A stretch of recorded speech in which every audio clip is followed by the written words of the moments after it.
Uh-huh. Uh-huh.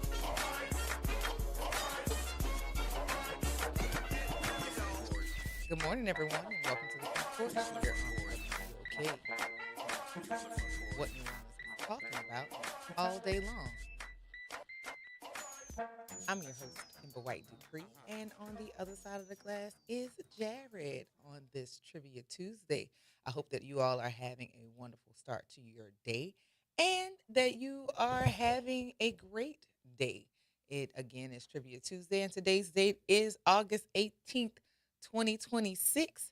I want to wish a special happy birthday to my sister, my soror, my friend, all the way out in Nashville, Tennessee. Happy birthday, Tanisha Wilson. I hope that you are having a wonderful, wonderful start to your birthday, and I look forward to celebrating with you soon. But yeah, y'all, come on in. Grab yourself a comfortable chair, a mug, or a tumbler of your favorite frosty or steamy adult beverage. But remember to mind your manners. Say good morning and kick it with us here on the front porch for the next 3 hours, where we will cruise the news with a New Orleans focused scope. But don't forget to mind your manners, say good morning, and also hit us up on the talk line 504-582-9422. We are most certainly at home, located at on the historic campus of Xavier University and located at the foot of the overpass on Norman C. Francis Parkway. Triple double dot triple W dot WBOK1230.com is where you can access the media and also check in and see what's going on with your favorite hosts here at WBOK. Good morning, and good morning. Today is uh, the day before we move y'all's niece to Lafayette, and I think she's sitting in some uncomfortable spaces, as am I. But here we go. We're about to pull the trigger on this thing and get her out there and doing her thing as an adult. 504-582-9422. Hello, Elwin. Good morning, Kim. Good morning. How are you? I am doing great. Good. I'm glad to hear it. What's going on? Oh, not much. Just hollering at you. See how you doing? I'm doing pretty okay. You sound a little fuzzy in the background. Because I'm near the fan. Get away from the fan. Unless That's you what are I'm doing. telling us that you are Luke's father. I'm away from the fan now. Can you That, hear me? yes, that's much better. Get away from the fan. Unless you are telling us that you are Luke's father. Now, what is it? Where are you? I'm at home. Oh, is the TV loud? I know it's just that I had turned the radio up with you on it. Ah, I see. So, what's going on? How was your day yesterday? It was okay after I talked to you. I hear you. I hear you. Well, what's going on? Not much. Where's Braylon? Graylin is enjoying his birthday and anniversary right now. You know, his Oh, birthday was so yesterday, and so was his anniversary. so he took a day. He took the extra day off. Okay. Yes. Okay. I understand it. I do understand it. So, what you gonna do with your time and your day? What I'm gonna do with my time and my day? Well, I'm gonna listen to tribute. I'm gonna wait for trivia to come on, Mm-hmm. and um, kind of laid off the exercise because my muscles was hurting, so I gotta let them heal up. Is that what the So doctor said for you to do? yes, yes, Okay. because he told me that you can overdo it. So Okay. I didn't want to overdo it. So I'm just taking off for a couple of days and be back at it Mm-hmm. sometime during the week. Gotcha. Yeah, Gotcha. gotcha. And are you queuing up your concerts for this weekend? I haven't queued up any concerts yet. No. But by the weekend, I probably will have it. Okay. Well, By the weekend. I enjoy to hear you saying or tell us, what's going on.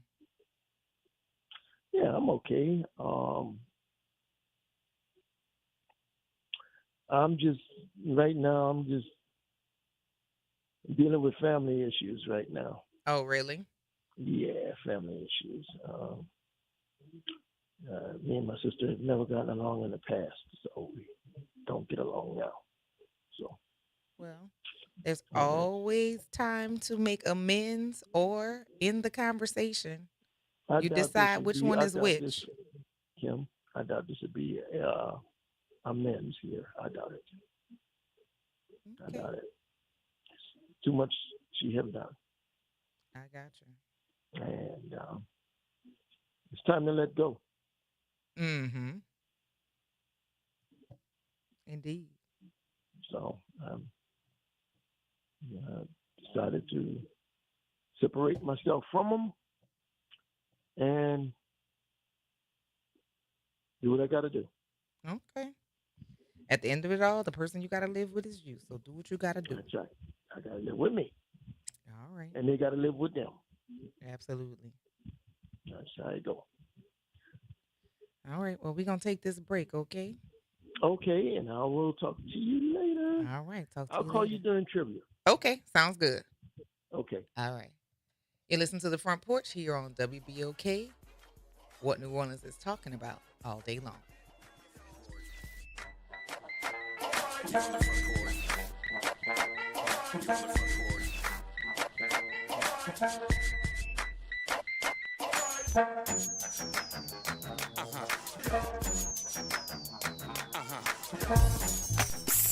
Come close. No, closer. Have you heard about the new blues show? It's the Blues Buffet with Jay Boogie, serving up all the blues you love to listen to. Hey, New Orleans, it's Jay Boogie inviting you to join me for the Blues Buffet, the best soul blues mix on the planet. Happening Saturday night at 9 o'clock, right here at 12:30 a.m. WBOK, what New Orleans is talking about. Good morning, everyone. I'm Elizabeth Kubel, and here are your Tuesday headlines.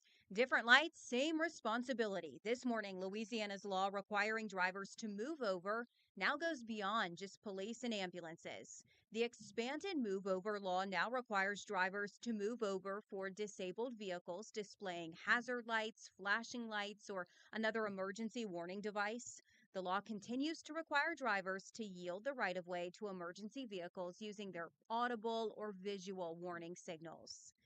A heads up for those on the West Bank, crews with the Sewage and Water Board will be working on a water main on General de Gaulle at Indiana Street today, which means that you may see lower than normal water pressure. The work will take place between 9 a.m. and 11 a.m. And then when water is restored, just run your faucets for 5 minutes to flush out the lines before going back to regular use.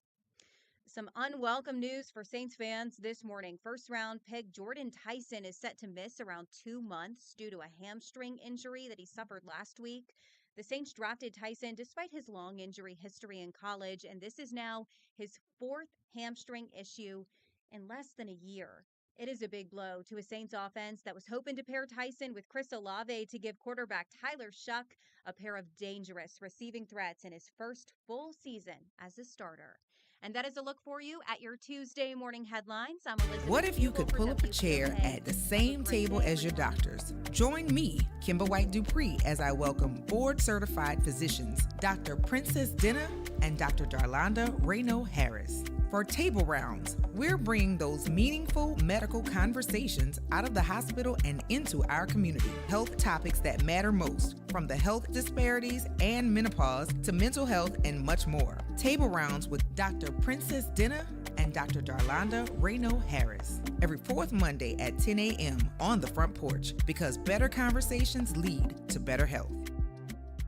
Step back into time and experience the moments that shaped our world. At the National World War II Museum, this world-renowned museum brings history to life, telling the stories of the American experience in the war that changed the world, why it was fought, how it was won, and what it means today. From immersive exhibits to powerful personal stories, this is more than a museum. Go to nationalww2museum.org and plan your visit today.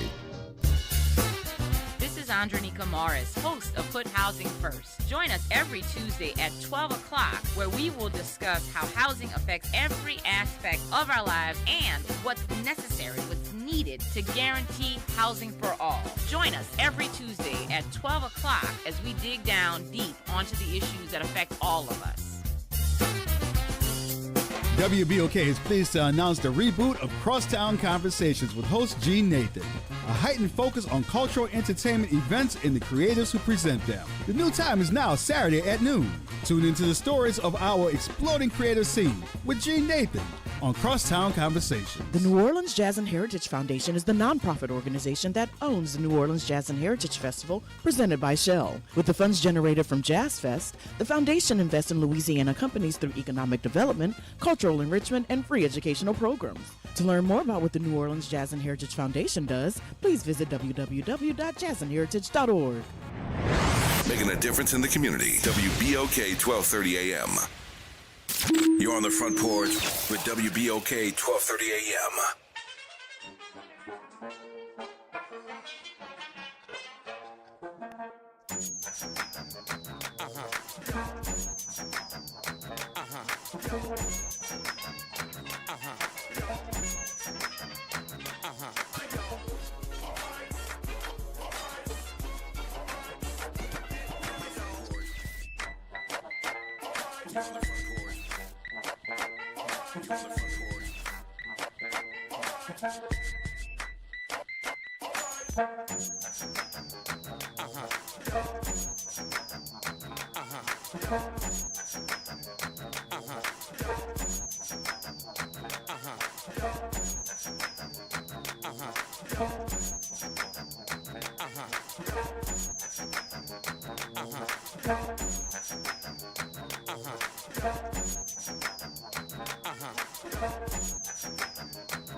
Welcome back to the Front Porch here on WBOK. What New Orleans is talking about all day long. I'm your host, Kimber White Dupree, and on the other side of the glass is Jared. It is definitely Trivia Tuesday, and it is the day before move-in day for Mari. She will begin her freshman year on tomorrow. She gets to go ahead of the rest of the students. And then your nephew has started his senior year already. So we are already underway. The Dupree household is shifting. And I don't know. I don't know how I feel about all that yet. I mean, we're here nonetheless. We're going to make it do what it do. But I don't know how I feel about all of it. Definitely proud, definitely happy to see both of my kids and our family continue to excel.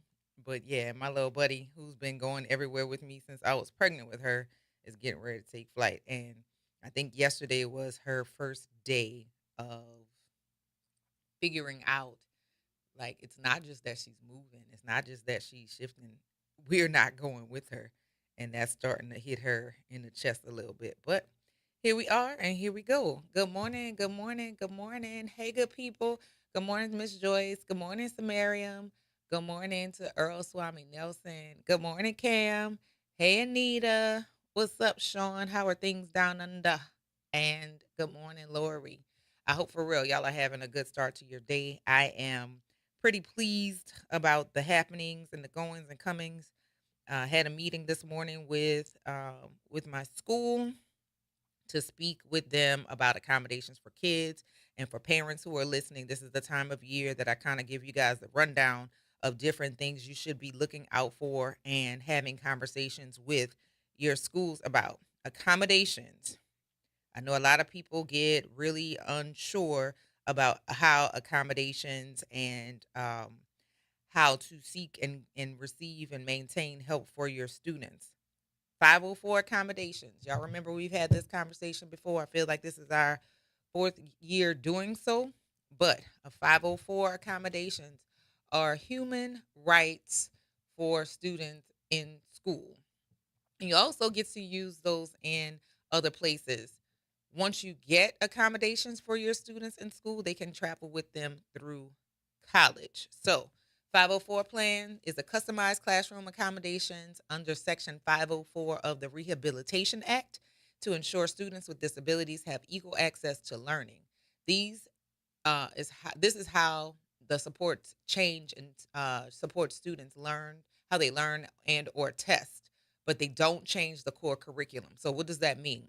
For testing and assessment, students may receive extra time on quizzes and exams, being able to take their tests in a quiet, distraction-free room, breaking tests into smaller sections, using speech to text, audiobooks, or a scribe. That's for testing. That's some of it, not all.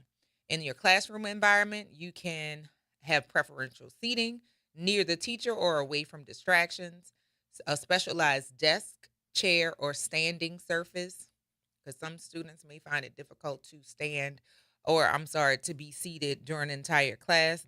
There are accommodations for that. Use of noise canceling headphones or fidget tools, visual aids, and highlighted printed directions. That's some, not all. Then also assignments and instruction, reduced length or alternate formatting of homework tasks, provision of printed class notes or peer note taker assistance, advance notice of major projects or routine changes. So, for instance, um, in general, I usually give a study guide to kids before we have tests as an accommodation. You can request that your student get the study guide maybe a week before versus a few days before. Um, in the medical and health support, unlimited or frequent access to the restroom and water, scheduled snack breaks during instruction, permission to visit the school nurse for medication, modified physical education activities, and depending upon your diagnosis, you can receive accommodations for it. I had a student at one point who was visually impaired, and he used to have gel layovers over his assignments and blow the work up so that the student could access the learning. I didn't change or make any of the problems easier for him to do. I made it accessible for him to be able to gain access to the information so that he could demonstrate his knowledge and show that his ability to access the information uh, was not a case of him not able to do it. It just that he needed the support to demonstrate that he could do it. And so today's conversation around accommodations kind of went the same thing of making sure that we provide opportunities for students to meet and master the information, but also giving them access to it. If students are having such things as visual impairments or um, not even cognitive impairment, but having some difficulty with focus, they should still be provided the access or the throughway to gain the information and to be able to gain and demonstrate their knowledge. It takes um, it should take up to 90 days for a process of a student to be screened from the request. Once a written request is sent, and I know some people are not familiar or comfortable with sending emails, but this is where emails are important because it provides a time stamp on when you made the request for support for your student and your students. It gives the school a timeline and a timeline of active work on meeting their needs.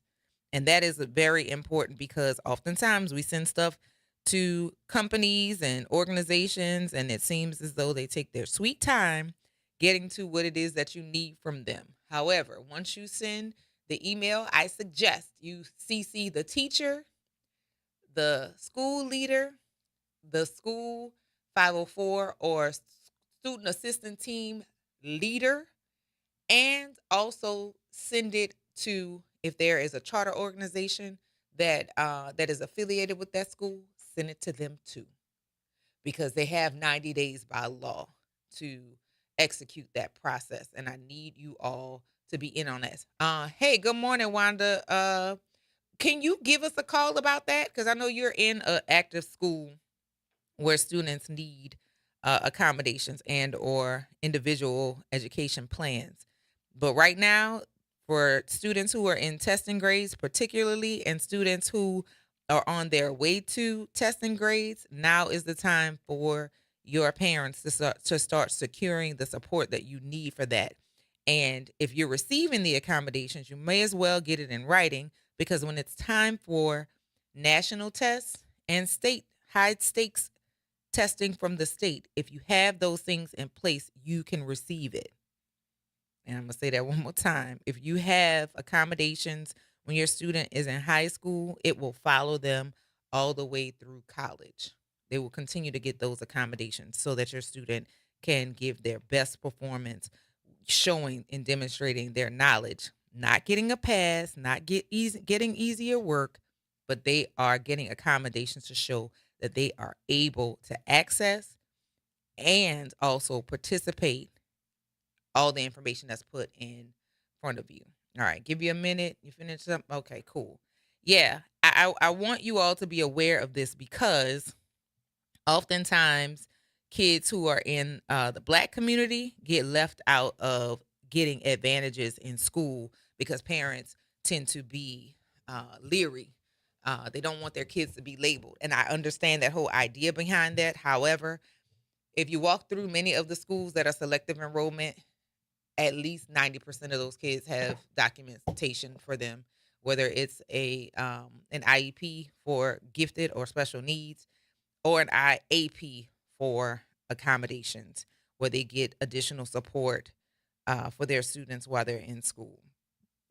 Check it out before you say, oh no, I don't want my kid with it, because again, it stays with them through college as they need it. And we definitely need to make sure we're getting our students all of what they need. Yeah. And if you have any questions about that, by all means, give me a call, 504-582-9422, because my own children they both have IEPs for academics, and they also have IAPs for accommodations. 504-582-9422. Hey, Miss Wanda. Hey, Miss Kimber, how you doing? I'm doing good. How you doing? I'm good. Look, I'm still working on things, but I'm so glad that you said, hey, can you chime in just a little bit, because you know I can talk. Yes, okay. This is the time we need parents to be tapped in. Right. So help me to understand, what would you like for me to let the parents and the community know? Because after 16, 17 years of working in special education, I think I got a little wisdom. Yes. So I have parents, or I've had conversations with parents who, when you offer for them to seek assistance, accommodations for their students, they go, I don't want my kids with a label. But why is receiving accommodations for your kids or an IEP for your kids important? So let me say this about the labels. Every kid who comes into a school has a label. And if you are concerned about your student being labeled as, I'm going to be very careful when I say this, not the easier student to work with because of academics, then what you're setting them up for is to say, oh, something's wrong with me. And that is not true. What it means is we have to approach your students' education with a different approach. It is really no different than, and since I'm only a one-child mother, I mean, I would say this, Kevin has a few more kids, and he's never really done the exact same thing with his kids. Not the exact same thing. Like, one kid may have required a little less physical contact, then another kid might have needed a couple of pop-outs just because, hey, that's how it works. But what I want parents to understand is we as teachers want your child to succeed. And by law, notice I want to emphasize that, by law, if your child needs accommodations, that can be provided not too hard. I'll be honest, I don't see why a lot of us teachers got to jump through hoops to do this, but by law, we can do that to help your child succeed. And if that's what you want for your child, then let's talk about what that looks like child to child. And also that parents have the power to request this themselves. They don't have to petition somebody else to do it. They can do it themselves. Right. Let me amen what Kimber just said. You as a parent have the power to request that your school do what it needs to do to give your child that best education, that best fit education. And to those auxiliary groups, CMOs, the wraparound services persons, all that, please understand that's why we all went to school and got those certifications, got those degrees, so that we can be there to provide for kids the best fit education that they have the right to have. Mm-hmm. Now, let me express this, and I'm still having to deal with this, the difference between an IEP and a 504. Okay. I do not know why that's still a problem, but here's the difference. A 504 is an accommodations program that says a regular student who does not have an IEP may need accommodations. Mm-hmm. The student has been assessed at, okay, this student needs more time. This student may need a shorter test bank. This student may need different seating arrangements. One of the major differences is that a 504 is not an IEP. If the 504 does what it's supposed to do, then the student can go and be, I guess what you call non-labeled, because we're so stuck on labels. Mm-hmm. A 504 is not, I repeat, a 504 is not under the umbrella of special education. It's not. But it can work with. It can work with, and I have no problem working with students who have 504 plans, because the accommodations almost look the same. I have no problem with that. And I am so glad that in my career I've had teachers, general education and special education, that we all collaborated and said, okay, if these two students, one with an IEP, one with a 504, have similar accommodations plans, how can we work to get these students to what they need to do? Mm-hmm. I've been blessed like that. Now, an IEP, that is law. That is a federal law. That if you say you're going to provide this child with extra time, preferential seating, come on, Wanda, like calculators and aids, you have to do that because that's law. And parents, and I'm not harping on parents because Lord knows that's I'm trying to get parents to be my ally. I want you to be knowing enough about what those accommodations modifications look like to say, my child should have had this. So you need to know what's in that IEP. You need to know every detail of that IEP. That's your child.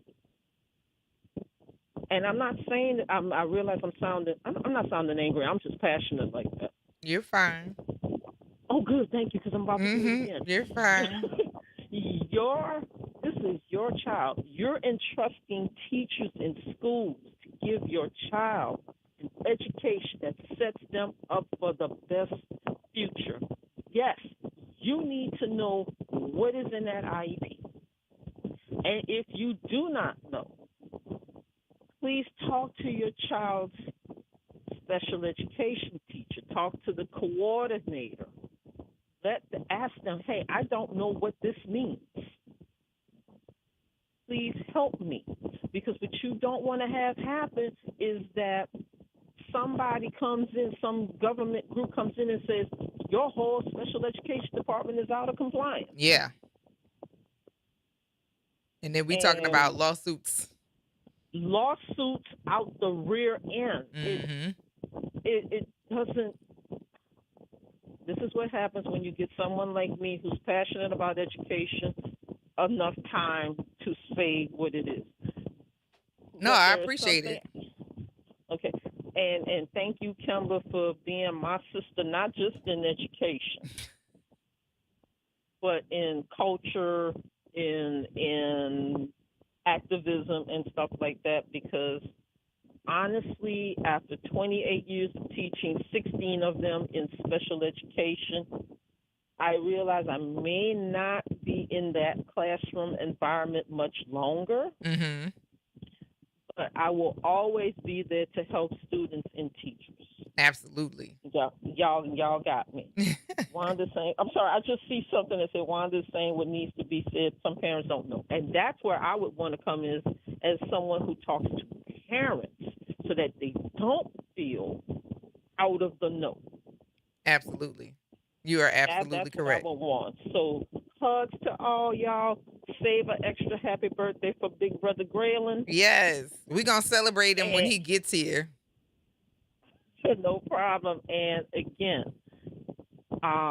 parents, if you need to know what the IEP looks like, I've written them for 16 years. You know what? We may do a show to talk about that, mainly because parents really, unless you've had the experience, they really don't know. And I have children who have academic IEPs, but Mari also has a 504. But then outside of the academic IEPs, they both have IEPs for the arts because he's gifted in music and she's gifted in theater. So there's so many different opportunities that don't get capitalized on because parents don't know. But it's the beginning of the school year, and I'm definitely down to share information with you and have you come on and share information with our listening audience, because I do not, with all of the gerrymandering of government, I don't want kids to get messed over in the classroom. Please don't start me with gerrymandering. I got to deal with a research assignment on that. But parents, I'm here for you.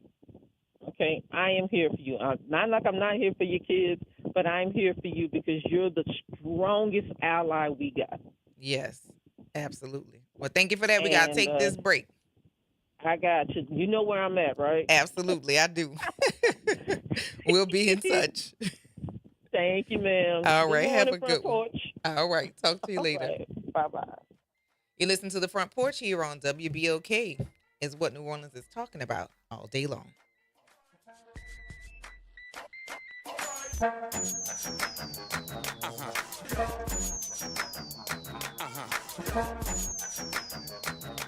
This is your news update for WBOK from WDSU. For all your news and weather, watch WDSU News, New Orleans' leader in live, local, late-breaking news. Today at noon and 4 p.m. Today is a WDSU First Warning Weather Alert Day. Areas surrounding the lake are under an extreme heat warning. We could feel up to 115. Everyone else under a heat advisory, those areas could feel up to 110. Either way it goes, it's going to be a hot one. Afternoon storm chances are possible. Expect frequent lightning, also possibly some heavy rain. Tonight, lows are 76 to 81. Tomorrow, more heat with highs 93 to 96. From the WDSU First Warning Weather Center, I'm Raven Reshaw. Attention, WBOK listeners. Are you a fan of the station and want to show your support and style? Well, we've got some exciting news for you. Introducing the official WBOK merchandise, the perfect way to wear your love for the station. Whether you're a longtime listener or a new fan, we've got something for everyone. Head to WBOK1230.com now and grab your WBOK gear before it's gone. When you buy WBOK merch, you're not just getting quality items, you're supporting the station you love. New Orleans is built to host, and at the New Orleans Ernest N. Memorial Convention Center, it is where big ideas, major events, and careers come together under one roof. As the sixth largest convention center in the country with a team recognized as a national top workplace, we are proud to power the events that keep our city moving forward. Our staff of more than 450 brings nearly 3,900 years of combined experience, an average of almost 9 years each. If you're looking for a robust benefits package, career stability, and opportunity, visit mccno.com to explore open positions today. This summer, the place to be is downtown. From incredible restaurants and shopping to retail, wellness, and so much more. Enjoy special offers and discounts from participating downtown businesses all season long. Brought to you by the Downtown Development District. Whether it's after work, date night, or weekend fun, there's always something happening downtown. Plan your next outing at participating locations like Coppervine, Mothers, the Audubon Aquarium, and Riverwalk Outlets. Visit downtownnola.com. Summer starts here. The New Orleans Jazz and Heritage Foundation is the nonprofit organization that owns the New Orleans Jazz and Heritage Festival presented by Shell. With the funds generated from Jazz Fest, the foundation invests in Louisiana companies through economic development, cultural enrichment, and free educational programs. To learn more about what the New Orleans Jazz and Heritage Foundation does, please visit www.jazzandheritage.org. This is The Law in Your Legacy. I'm attorney Pete Hamilton. I'm attorney Ryan Hamilton. Losing a loved one is tough enough. Do you really want your family dealing with court battles and paperwork on top of it? Whether you choose a will or a trust, think ahead. Take care of your family. Let them focus on healing instead of headaches. This is not legal advice. That's just a tip brought to you by Liberty Bank and Trust. For more information, go to libertybank.net or contact us at 504-915-5016. You're on the Front Porch with WBOK 1230 AM.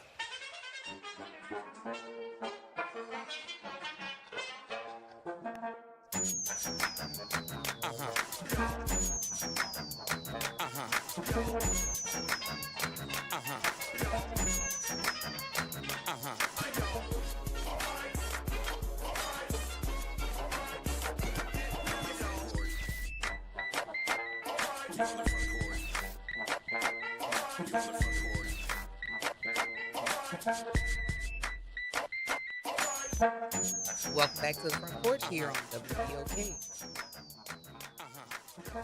What New Orleans is talking about all day long. I'm your host, Kimber White Dupree, and on the other side of the glass is Jared on this Trivia Tuesday. It is Tuesday, August 18th, and yeah, we in this thing. Shout out to Wanda for taking the time to call us and give and share some of her experience in the classroom over the last few decades. This is my 20th year as an educator. How did we get here? I don't even know, because that was not even my plan to be in education by any stretch of the imagination. But here we are, 20 years later, sending my youngest to college on tomorrow, or bringing her rather, and then also still contributing to education here in the city of New Orleans. So I'm super excited and happy to be able to continue to do so, but also to share information with you all to make your lives as parents and grandparents and community members aware, and also give you information on how you can help if you so desire. Again, I still am a teacher. I just don't teach in a school building consistently. And I have always enjoyed teaching, just the manner in which we have to, the way that classroom teachers have to perform these days does not align with who I am as a human. So I don't teach in a classroom here. I do still support schools through consulting, and I still support educators through consulting as well. And I still support students outside of school. I still have students that get services from me as well. I just, being inside a school with the frag and aggle, I can't tolerate it. It is too much. It is way too much. I know what words to say to get action. But after doing that, not only for my students, but doing it for my actual children, I want to share information with people who want to know information. I do not want to argue with people who have no desire to know. So holla at your girl. I can help you out. If you're not bothered, me neither. But Cam says it's important to know how changes in the federal and state government affect resources your child may need. And during 2024 and 2025, we talked a lot about the federal election and the gubernatorial election. I have talked about the elections in the city kind of loosely, mainly because I have words without actually wanting to lean so far into sharing all of the words because I don't want to be unfair when I speak about people. But y'all know this, the way the city is running right now is trash. And, um, within certain communities, some people are getting a better experience here in the city, particularly with the trash collection. We had a lot of y'all advocating for one trash company to maintain the trash services here in New Orleans, and y'all are getting trash collection once a week. But you advocated for trash collections to stay into the French Quarter every day. I don't understand how that works. I don't understand why that was your choice. But here we are. Do all the pumps work yet? I'll wait. And, I understand supporting the person that you want to be in office. I just want somebody to be in office to do the job. And yeah, the city's still broke. I don't know. Anyway, holla at your girl. 504-582-9422. Hey, Cam. Good morning. How are you doing? I am feeling weird this morning because, I know. countdown and Lord, I don't know. I don't know how I'm feeling this morning. How you? I'm good. Take a breath though, because you raised your kids to get to this very moment. Because if they were sitting on the couch, not excelling, not succeeding, not dreaming, not wanting to do better for themselves, not wanting to go forward in life, they were just sitting on the couch at the house playing with the dogs. Even at 22 years old, you would have a problem with it. Yeah. So you have to remind yourself, you know what? I put them here. This is where I wanted them to go, and not be a bump on a log. Yeah. You know what I'm saying? Yeah. We want them to grow up, and the fact that CJ is graduating next year is blowing my mind. That is insane. Listen, when I got on the air, Myra was in 8th grade. He just got there. To me, I feel like he just got there. Dude, Myra was in middle school when I first got on air. That's crazy. So how is this happening tomorrow? I don't know. Time is flying, and I'm proud of her, and tears will be shed. Bring you some Kleenex because you're going to need it. But yeah, it's going to be the first week or so, couple of weeks is going to be rough for you. Ugh. And just and check out what the dogs are doing, because I know that came up yesterday. Yes. That the dogs will be looking around going, wait a minute, she's not in her room. Right. That kind of thing. Where is she? But I wanted to piggyback on Wanda, what Wanda was talking about, because we're talking about advocating for our children as my mama would say, in the schoolhouse. But we need to make sure that we vote. Mm-hmm. This is yet another indication that, and I'm talking about voting on a local level. Because people seem to think that, I'm going to skip this local election where I'm voting for council members and things like that. No. Please don't. Because this is the kind of stuff that matters. The people that you send to Baton Rouge, it matters. Mm-hmm. They're the ones advocating for the funds so that these kids have the resources that they need. And if you're mindless to it, you're going to wake up one day. So people are going to wake up one day and say, well, what about this? What about this? Well, you probably should have voted. This person doesn't advocate for this kind of thing. Where do they stand on special education? If they want to represent something or sit on a committee, a state committee related to education or special ed, where do you stand on these issues? Mm-hmm. Please, I beg you all, please, please, please make your voice heard.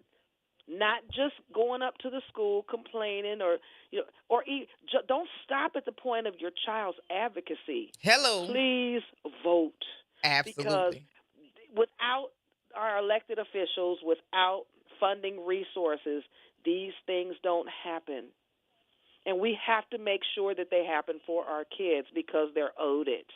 And we have to look even further to our national government or at the federal level to make sure that bills that come through are not slyly coming through to cut things that our kids are in need of. Yes, and on that, Cam, we gotta take this break. But yeah, keep your fingers nimble if you could call back in, because I'm definitely gonna circle back around here. Oh, I'm listening. I'm on to the end. All right, perfect. All right, bye-bye. I'll talk to you soon. You listen to the Front Porch here on WBOK. It's what New Orleans is talking about all day long. We'll see you on the other side of the break, guys.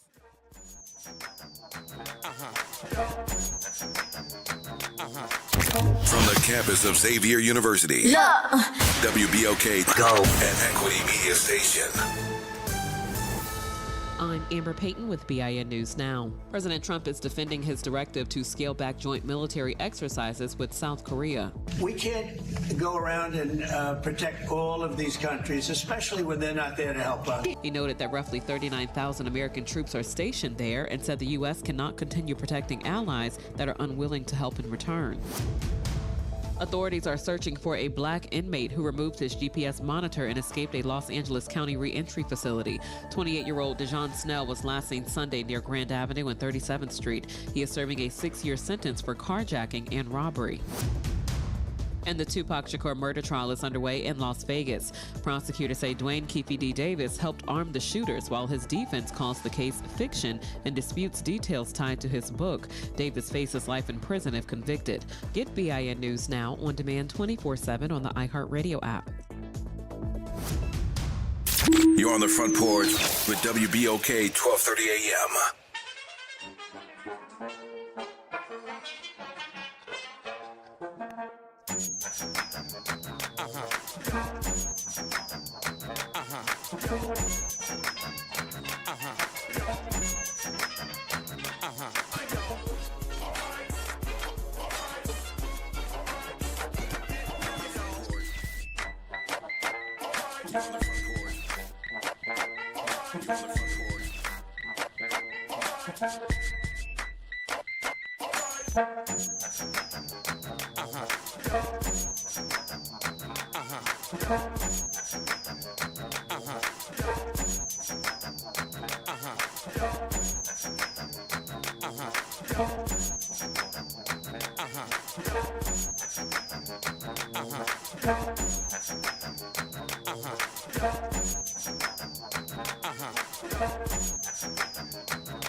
Welcome back to the Front Porch here on WBOK. It's what New Orleans is talking about all day long. I'm your host, Kimber White Dupree, and on the other side of the glass is Jared. It is Trivia Tuesday, but we have a guest that is joining us this morning. Say good morning to Colby Terry of Terry Dental Aesthetics. Good morning. How are you, Dr. DDS? How are you this morning? Amazing. Thank you for having me. Yes, welcome. And we'll get into the overall reason for why you're here to talk about Terry Dental Aesthetics. But Dr. Colby Terry, this is the Front Porch. And before we get too deep in the conversation, tell our listening audience a little bit about yourself, like where you're from, who your people are, and all that good stuff. I grew up in Baton Rouge. Okay. So Louisiana boy. I came to New Orleans for dental school in 2014, so I've been here for a nice minute. Mm-hmm. I like to claim New Orleans. I don't want to go back to Baton Rouge. I'm not mad at So if you'll have me. For sure. Yeah. Yeah, down the street. You're from down the street. You saw some cousins down here in New Orleans and said, you know what, I like the parties here better. So yes, you're welcome home. So in Baton Rouge, because we're familiar, I actually have family that live in Port Allen and Brewley. So yeah, you know where that is. You know yeah. where that is for sure. So what high school and where'd you go to college and all of the good stuff, all the traditional things that we ask, we're gonna ask here on the front porch as usual. I went to Denham Springs High School, Hmm. so from the country. I went to LSU for my undergrad, and then I went to LSU New Orleans for dental school. Yes, I love all of that. I have a student who also graduated from the dental school at LSU, Dr. Damian Cuffey. Nice. You I know love Cuffey? him. Yes, Yes. of course. So he was one of my students while I was teaching here at Xavier, and now he is doing well as well. Now, dentistry. Why dentistry? First, I just wanted to help people. I loved seeing how people's lives changed when you help their teeth and change their smiles. So I really enjoyed the transformations of their personality and giving back to the community. It used to bother me. Everyone would say how saturated dentistry was. And I volunteered at a homeless shelter, and I saw people wrapped around the building every week. And so, as saturated as it was, there were still so many in our community that needed dentistry. So that was my initial. Yeah. So if I'm gonna be honest, I have two dentists in my family, and with having medical professionals that are in your family that specialize in dentistry, there's so many other health problems that get identified through the mouth, and most people don't even bother to go to get their 6-month checkups. Right. So things that you may miss going to your doctor, your PCP, you could find out earlier by seeing your dentist. So Absolutely. how have you been able to champion your patients with that information? Yeah, I think just educating your patients. I think we pride ourselves on creating an environment that allows people to want to come to those 6-month Mhm. cleaning appointments. So to kind of boost that routine dental care. But yeah, I've had patients who had oral cancer who had no idea. And so it can change your life, you know. So Absolutely. So Terry, dental aesthetics. How long have you been here, and what is it that our listeners, and because we have international listeners on, so yes, this is the biggest front porch ever.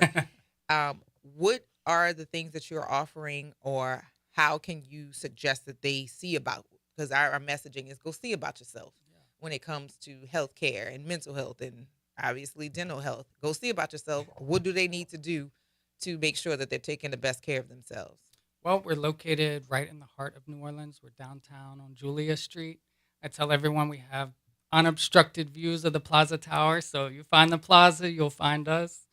We're right next to Moro Steak. Oh, yes, then I know exactly where you Exactly.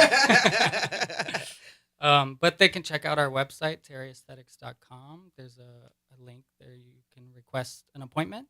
You can call us at 504-446-1011. Are you active on the socials? Of course, on Mhm. Instagram, TikTok as well, Facebook. So yeah, check us out. Okay, so now you do cosmetic dentistry, but is that your primary focus with your patients? Because I know that 6 months turns into 3 years and 10, and Right. people keep going. What are your primary concerns or your primary patients coming to see you for?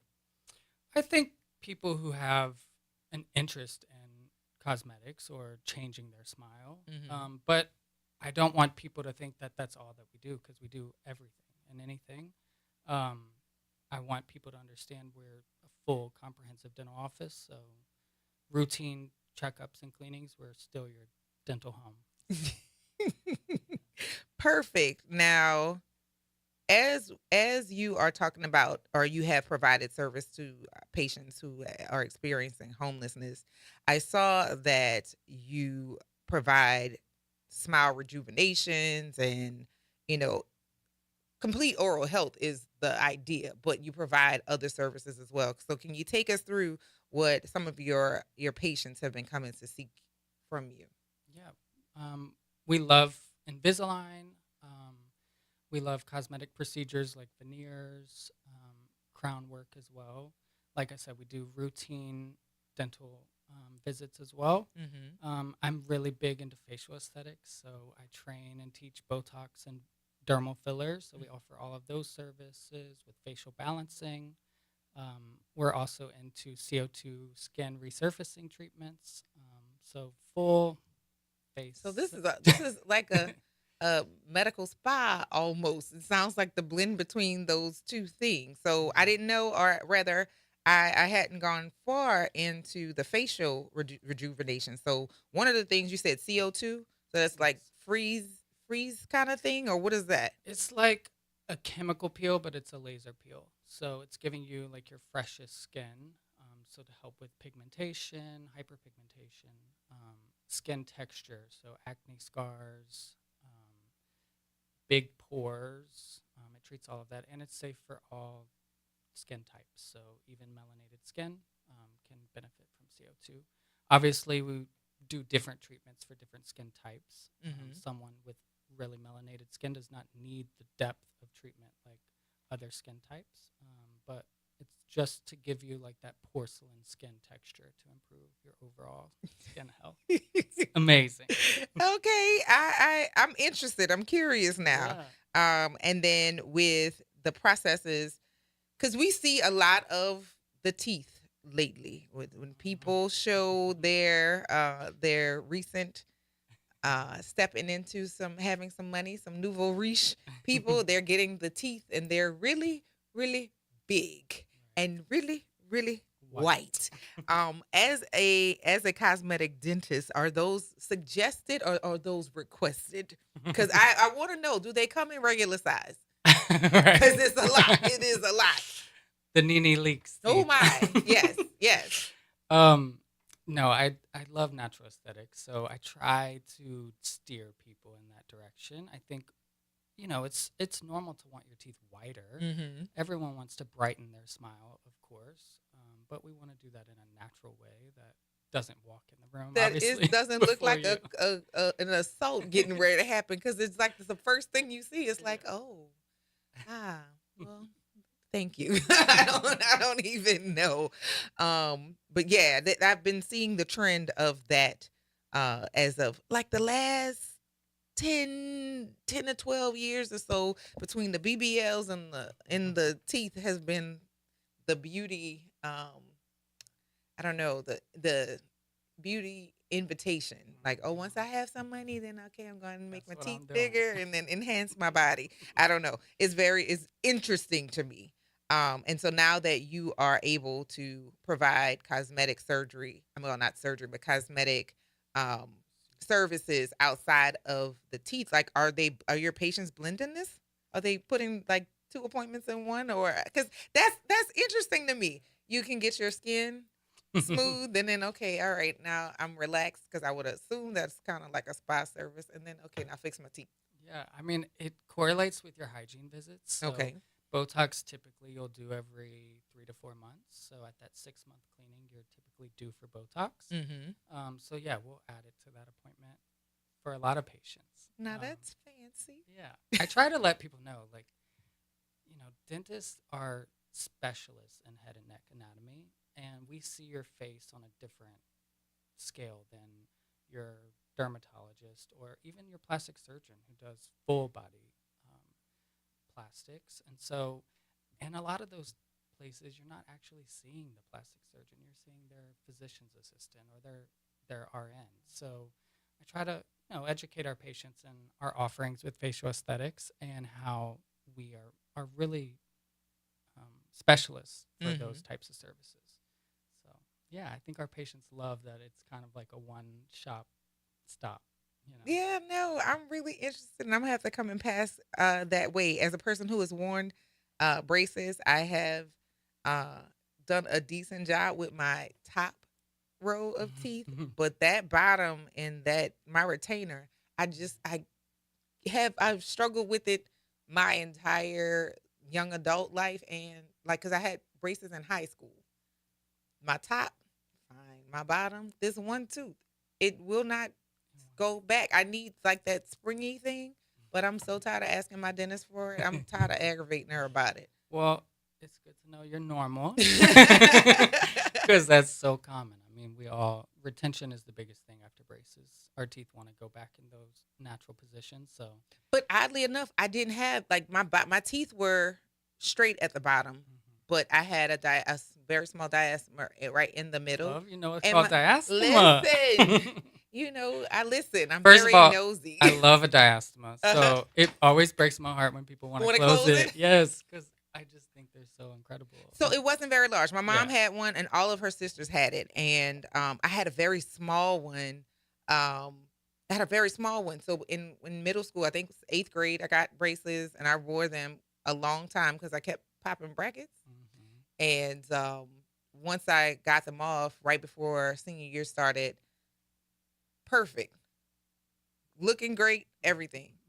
I would wear the top one because I'm very aware of the fact the first thing you see is my top teeth. But this bottom one, I would lose that bottom retainer here, there, and everywhere. And I may find it, put it in, painful as hell, and then like I don't want to wear it anymore. Yeah. So you've heard this story before? I mean, most of my patients, I try to get them to do bonded retainers on the bottom because Mhm. it is just the most common. You know, we all lose our retainer. The dog, it They got becomes their thrown toy. away. Yeah. Mhm. Cleaning lady throws it away. You throw it away at a restaurant. You know, it's very common. So I try to recommend bonded retainers for the lower as much as possible to Mhm. prevent that. But it's normal. Our entire life, our teeth are always shifting. So it's normal to have some recurrence of some crowding again, especially Lord. if you're not wearing Not wearing a retainer regularly. Now we have quite our age range here on the front porch and on the station in general varies, and we have a lot of people who are retired. And I know oftentimes with insurance, dental insurance is not covered. Do you have payments or plans that allow for our seniors to continue to get the health benefits of getting a dental checkup, as well as just coming to see and making sure that as best they can? Money is tight and it's getting tighter right now. Do you economy. offer? Yes. Do you offer services for our aging community to still be able to take care of their dental health as well? Of course. We're in network with most all insurances. So we even take some Medicare insurances as well for that older population. But we have membership plans within our practice for cash fee memberships that offer discounts for treatment, get you your yearly cleanings included in all x-rays and exams, emergency exams, that sort of thing. So we're definitely flexible and try to take care of our people. I'm our excited community. about that. Give the telephone number to our listening audience. Again, we're going to continue to talk, but I want them to have it fresh in their memory because, again, as you age, you said before the aesthetics, your face will change if your teeth are not set or something in its place to keep your face from having a sunken in, look, and we lose a lot of the volume in our skin as well. But you can definitely see it in people's teeth. Because your face is your first representation. So give that number again. It's 504-446-1011. That's our address as well, 1011 Julia. So our number is 504-446-1011. Perfect. Now, the blend between the facial aesthetics, teeth care, but also teeth enhancement.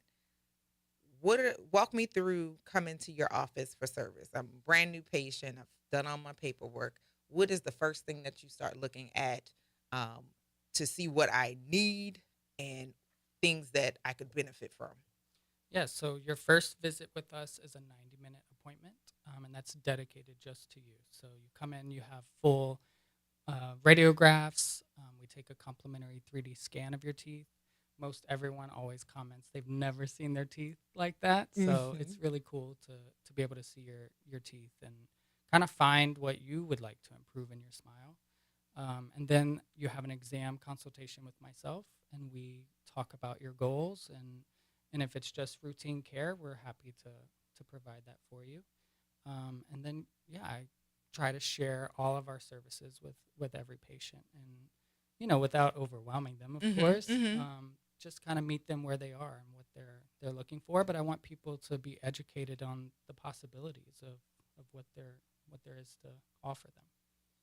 Yeah, because oftentimes because of information people don't know, and I've seen this literally happen with in conversations. People will just negate getting a service done because they automatically assume the price is too high, and so a lot of people will neglect themselves because their pockets are saying, "I really just can't add another thing to my plate." But because you have the services where you can pay for discounts and or be enrolled so that you can still get those health uh, care appointments. I think is very important, um, and which is really the purpose of the station is to give information to our listeners so that they can take the best care with themselves. So after the 90-minute appointment, let's say just an average client, from there, what is it that takes place? We've done the X-rays. We have kind of given what our goals are.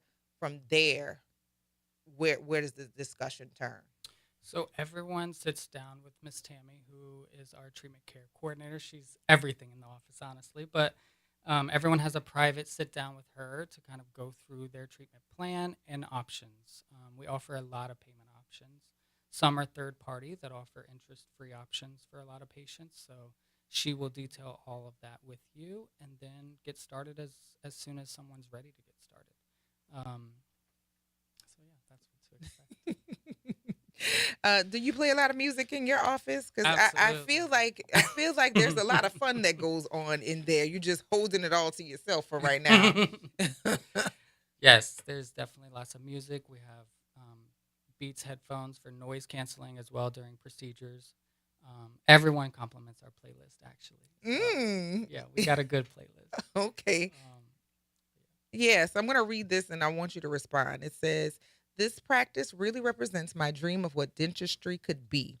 I've always been passionate about design and architecture, so I poured my passion into the details of our space to build something different, something beautiful, technologically advanced and extremely patient-centered, and I want to build it here in New Orleans. I wanted people to know this is what you deserve, that includes our patients and our team." That took a lot of reflecting to come to that particular statement. And in your journey, what got you here? I think traveling and seeing what's out there and, feeling that frustration of why not here? Why not home?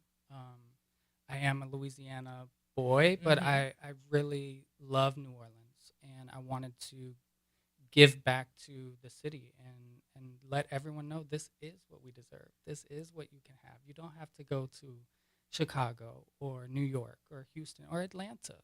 You can have it here in New Orleans. And so that was, my biggest passion. And also not just patients. I wanted a healthy work environment for our team. I wanted to really create a space where everyone was able to thrive and be comfortable, and it doesn't have to be so hard and negative and cutthroat. So, amen. Yeah. And on that note, Dr. Colby Terry, am I saying that correct? Yes. Yes. And you have shared a wealth of information, and I look forward to having additional conversations with you. We're talking about Terry Dental Aesthetics with Dr. Colby Terry here on the Front Porch. Give your socials, your telephone number, and the address where our listeners can find you. Awesome. Check us out on Instagram, Terry Aesthetics. Our website's terryaesthetics.com. That's aesthetics with an A. Our phone number is 504-446-1011, and we're located at 1011 Julia Street. You guys heard it here first. Dr. Colby Terry Dental Aesthetics.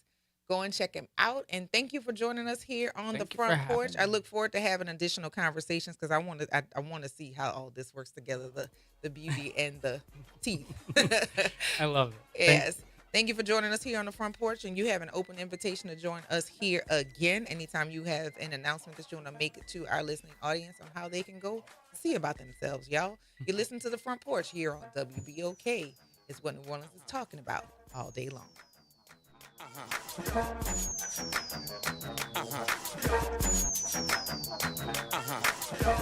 Real issues, real talk.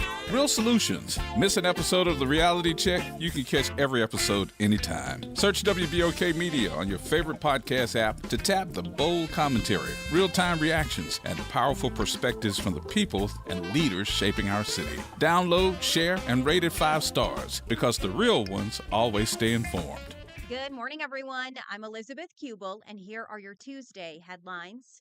Different lights, same responsibility. This morning, Louisiana's law requiring drivers to move over now goes beyond just police and ambulances. The expanded move over law now requires drivers to move over for disabled vehicles displaying hazard lights, flashing lights, or another emergency warning device. The law continues to require drivers to yield the right-of-way to emergency vehicles using their audible or visual warning signals. A heads up for those on the West Bank, crews with the Sewage and Water Board will be working on a water main on General de Gaulle at Indiana Street today, which means that you may see lower than normal water pressure. The work will take place between 9 a.m. and 11 a.m. And then when water is restored, just run your faucets for 5 minutes to flush out the lines before going back to regular use.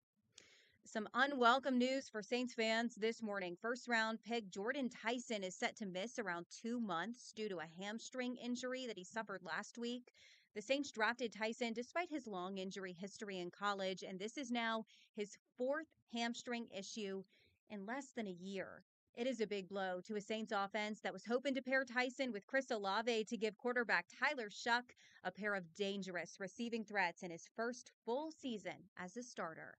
And that is a look for you at your Tuesday morning headlines. I'm Elizabeth AURN News. According to the New York Times, Arlene Smith, lead singer and songwriter of the Chantels, died July 29th in the Bronx at age 84 after a heart attack. Smith helped shape doo-wop history with Maybe, the 1957 ballad she wrote as a teenager. The song reached number 15 on the Billboard Hot 100 and number 2 on the R&B chart, becoming an influence on the girl group sound of the 1960s. The Chantels were among the first black female groups to break through in a music industry dominated by male acts, while also facing racism on the road and in record marketing. Smith later pursued a solo career, studied music theory and composition at Juilliard, earned a master's degree in education, and worked as a Bronx school teacher. She continued performing with versions of the Chantels for decades, leaving behind a lasting mark on popular music. Rest in peace, Arlene Smith. For AURN News, this is Clay Kane. Lots of places can expose you to identity theft. Oh no. That's why LifeLock monitors hundreds of millions of data points a second for threats to your identity, which is way more than anyone can do on their own. If we find anything suspicious, like new loans or changes to your financial accounts, we alert you right away, all through text, phone, email, or the LifeLock app. Get the alerts that could make all the difference. Save up to 30% with promo code NEWS at LifeLock.com. Terms apply. You're still glowing, flirting, grooving. You've still got it. But your immune system weakens as you age, making it harder to fight illnesses like pneumococcal pneumonia and RSV. Vaccines are a key part of any health routine and can help protect you from getting really sick. Ask your doctor or pharmacist which vaccines you need. See more at PfizerForAll.com. Sponsored by Pfizer.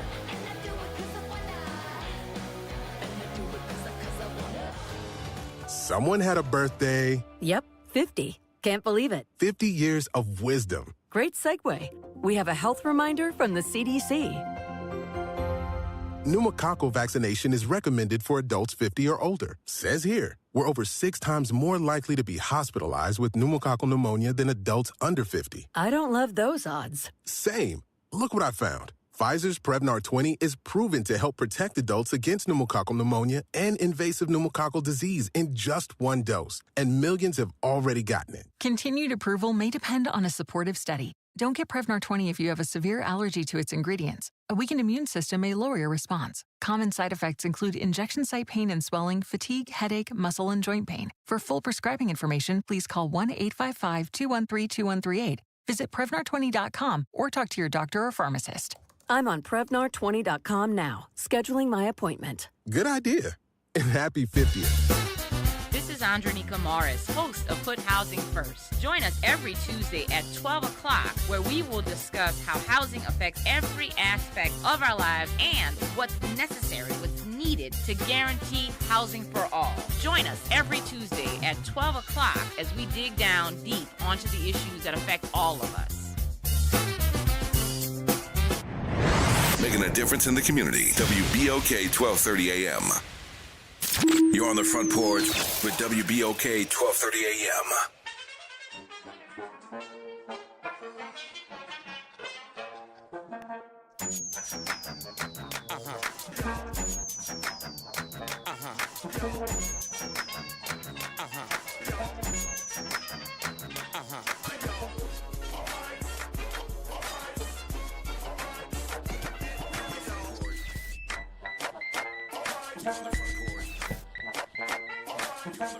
Welcome back to the Front Porch here on WBOK. What New Orleans is talking about all day long. I'm your host, Kimber White Dupree. And on the other side of the glass is Jared. It is Trivia Tuesday, but we got another guest that has stopped by. What's up, DJ Wick? What's up? It was popping. Oh, nothing too much. Nothing too much. How you doing on this Tuesday? It's Taco Tuesday. Yes, it is Taco Tuesday. It is indeed. I don't even know that I was thinking about tacos today, but I might get me some tacos on Taco Tuesday. I'm tacoed out. You tacoed out? Yeah. I don't feel like you could ever get enough tacos, especially if they're good tacos. I had some tacos while I was in Atlanta from Taco Pete. Mm-hmm. Delicious. Definitely going back. The tacos from Burritos on Reed. Mm-hmm. You told me about is that the place that's in the old donut shop? Yeah. I've been there. I have been there. They have this soup. It's like vegetables and shrimp or something like that. I don't remember what it's called, but I've had it there. It's delicious. Yeah. Yes. The people in the chat are saying, "Hey, Wig. What's up, y'all? If y'all don't poop Wig with this foolishness." Talking about, "Hey, Wig." So yeah. They loved me. What is going on in the news? You got some sharings to share with us on the Front Porch today? Yeah. For those of us that know New Orleans radio, that are like my age, back in the days, Well 105 was the place, was the thing. It was the bomb before it was X105. But Barry Richards, the Rhea Czar. Well, I gotta say it like you said, the Rhea Czar. Okay. He came in 1980 and took hold of that station. And radio in New Orleans was never the same after that. Whale destroyed everything in this market. Oh, wow. But unfortunately, this Saturday, Barry Richards passed away. The Rezar. The Rhea Czar. Rezar. I'm looking at him right now. The hunk of funk. He was 79. No, he was 83. 83? Okay, so then they need to update his Wikipedia. Yeah, okay. Because they have him. Oh, yeah, okay. So he was a year younger than my parents. So he and I were good friends.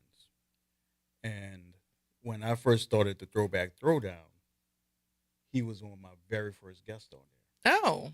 So, as a tribute to him, this Saturday night on 12:30 a.m. and 107.1, I will be rebroadcasting his interview in its entirety. And at 9 o'clock will be a famous disco mix that I did years ago that he hosted. He put all the drops. He sent the drops to me, and I put everything on there, so it sounds like it's coming from the famous. Okay. And that's this Sunday night at 7 p.m. on 107.1 and 12:30 a.m. And for those of you that are out of town, on WBOK1230am.com. I'm interested in catching this because I don't think I ever saw. Oh, Barry was the man. I mean, this radio station didn't stick to just R&B. He was playing stuff like Blondie. Ah, yeah. Yes, Owner of a Lonely Heart, the Romantics. If it was good music, he played it. Mm-hmm. And then he had the famous disco that came on Friday and Saturday nights at midnight to 3 a.m., which was, at that time, hard as heck for me to stay awake. Was to that record the commercial at the Famous? The Famous. I never made it to the Famous, but I remember it because why? I was in elementary school when that was a place. Well, I was actually 14 in there. What? My people used to own it. Oh, I'm about to say, what is happening? My cousin was married to Vincent, who was the owner. Mm-hmm. So I got to go in there, but I had to be in the DJ booth. Yeah. Out of the way of the crowd. And that's how I got to meet Leo, and I got started in DJing in 1983. Good Lord, I was in first grade. Wait. That is insane. Yeah, I was a freshman in high school. Okay, so then it's not that bad. You weren't a fully grown adult. No, don't make me that old. Listen, 1983. Like I literally remember 1983 because I went to school and my mom taught. Mm-hmm. So kindergarten, 1982, and yeah, I was literally in the first grade week in 83. Trying to make me feel old. Listen, girl. I'm just stating the facts. Cam said I was old enough to go to the Famous. Were you? I want to hear about like some of those club stories. I have club stories. Like when we wore business attire to the club with pantyhose and pumps. I am of that generation. That was when people dressed sensibly. I don't Not know like about they do that. these days, because you can see everything. They expose everything. You can see everything. It's like there's nothing left to the imagination. There is, but what grabs the eye is what gets the attention. And so there are people who dress still modestly, right? I'm not a modest dresser. I have worked a very long time to keep my weight under control. Whatever I feel like putting on, I'm putting on. And you could be mad. I ain't gonna be care. mad. It just doesn't. I like sexy, but over revealing, no. And I mean, again, I am a revealing dresser. However, there are people who still dress modestly, but it's who is going to get the eyes. With how media attention, particularly social media attention, people will post like one outfit from somebody that was extremely outrageous. The rest of the room will be sensibly dressed. But what gets the attention gets all of the magnitude or the magnetism of that particular thing. Still love but to see a woman. Everybody don't dress like that. I still love to see a woman with nice legs and wearing stockings. I love to see that. Yeah, stockings are hot. It might be hot, but they're still sexy. Especially those fishnet pantyhose. I mean, I think they're cute, or but the black stockings with the line going up the back. I know exactly what you're talking about. I own those things. However, I know they're hot. Stockings and pantyhose are hot, and not only are they hot, they're uncomfortable. And so there are some things that I don't jive with too much, but I keep my mouth closed because I have a tendency to be extreme, one or the other. Mm-hmm. So I don't pass judgment. Now, if you ask me if I liked something about some of the revealing outfits, some of it is too much. But like people putting limitations on stuff. If you're uncomfortable, turn your head. Yeah, but back in the days, the clubs were classy. Nightclubs nowadays, no. What nightclubs? What nightclubs exactly. are there? Well, I'm not gonna name any names, but I don't know. I hear about some of them, and they're charging like $60 to get in. What? Places in Uptown New Orleans, but I'm glad I don't go to none of them places. The clubs died when Katrina hit. No, I'll say after COVID, because we still had places that we used to hang out in. I know Katrina took the amount of clubs that we had, because we had Vincent's Supper Club, you had 7140, you had what else? What was the Ambrosia? You had that, but Ambrosia was closed before Katrina. I worked at Vincent's from the day we opened to the day Katrina ran us out. We shut Ambrosia down. One of the owners, I'm not gonna say his name, came into Vincent's one night wearing a tuxedo, and they're like, "Bro, why are you here in a tuxedo? What's going on with that?" It was Friday night happy hour. He said, "I'm coming to a funeral." Oh. What do you mean you're coming to a funeral? "Oh, I'm coming to the funeral of Vincent's because we're opening Ambrosia's and we're about to shut you down." I said, "Okay, we'll see." Sure enough, they opened. People go out of curiosity to see it. They didn't last what? They last maybe a year? Maybe? I don't know. I think they didn't last the whole year. I went a few times, and it was fun for a little while. I don't know what happened after that because I got married, so it was whatever. We destroyed Ambrosia. Vincent's was the place. Anybody that went there will tell you Vincent's was the spot. Vincent's was a time. It was. Because you had the famous Touch of Class, Nexus, Brass Bull, Bottom Line, New York. New York became, I forgot what it was, but it was right there by where Touch was, and Touch became Secrets. And then after Secrets, it became Amnesia. Those clubs lasted for, a good while. Amnesia wasn't as long, but Secrets and Touch were definitely the spots. Okay. And then Nexus became Stars. Stars lasted for a little while, not very long. Okay, Stars. That was on the lakefront. That was at the boat. This was on the lakefront on Elysian Fields, right before Leon C. Simon. Yeah, I wasn't old enough. Right there where across the street was where the pit was, and I remember the pit. Taco Tico. I remember Taco Tico. Yeah, it was right across the street is where that Taco Bell is now. Wait, is it Taco Bell or Popeyes? It's on that corner. Yeah, Taco Bell and then Popeyes. I think it's Fillmore and Elysian Fields. Yeah. Mm-hmm. Yeah. No, I was never old enough to go to any of those clubs, but I remember the commercials. They sound like a fun time. Yeah, but of course, Whispers. Everybody knows that Whispers. Yes, I made it. I made it to Whispers. I did make it there. And I left Whispers to go to Vincent's. Okay. And so after Vincent's, we shut everything down.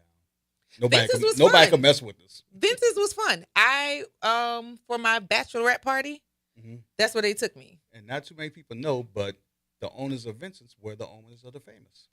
That was my people. Oh, yeah, I didn't know. I had no idea. Shouts out to your people, because Sensei Eric O'Neill danced me silly until it was time for me to go home and get ready for the wedding. It was a good time. I'm telling you, we had a good time. And it was safe in there. Because they knew that if you came in there and you started a fight, you were going straight to jail. Yeah. Those deputies did not play.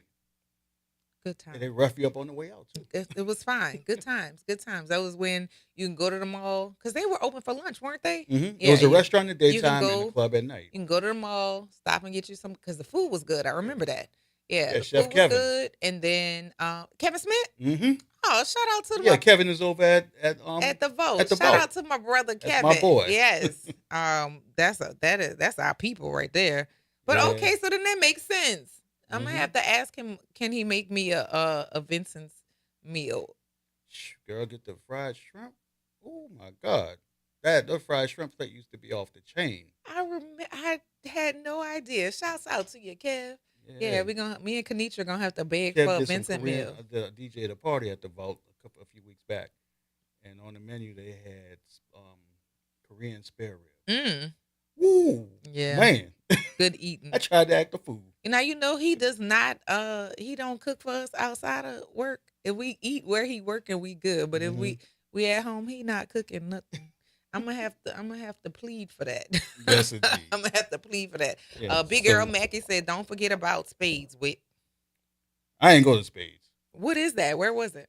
I'm trying to remember exactly where it was, but that was more like a hole in the wall. Mm-hmm.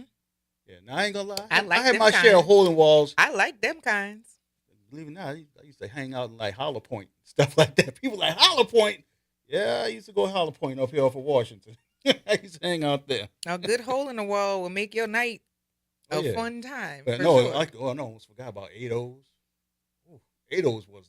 New Orleans East had some of the best nightclubs. Mm-hmm. Did. Like Spectrum, What's Next, 7140, Chicago's, Rags. It was all in that one club. Yeah, I forgot about Chicago. Mm-hmm. So the dancing school I went to was in that complex for a while. Kelly School of Dance was in that same, I guess, strip mall, because 7140 was right there at the end of it, but we were on the opposite end. Yeah, I remember that. But I was a kid, so I didn't get to do any of that stuff. But shouts out to the good old people who went to the good clubs that wore pantyhose, and they had the bathroom attendant in those places. Oh, now see, that was the bomb. At Vincent's, you go in there, you boy, get the little lint roller and roll you off. This microphone here.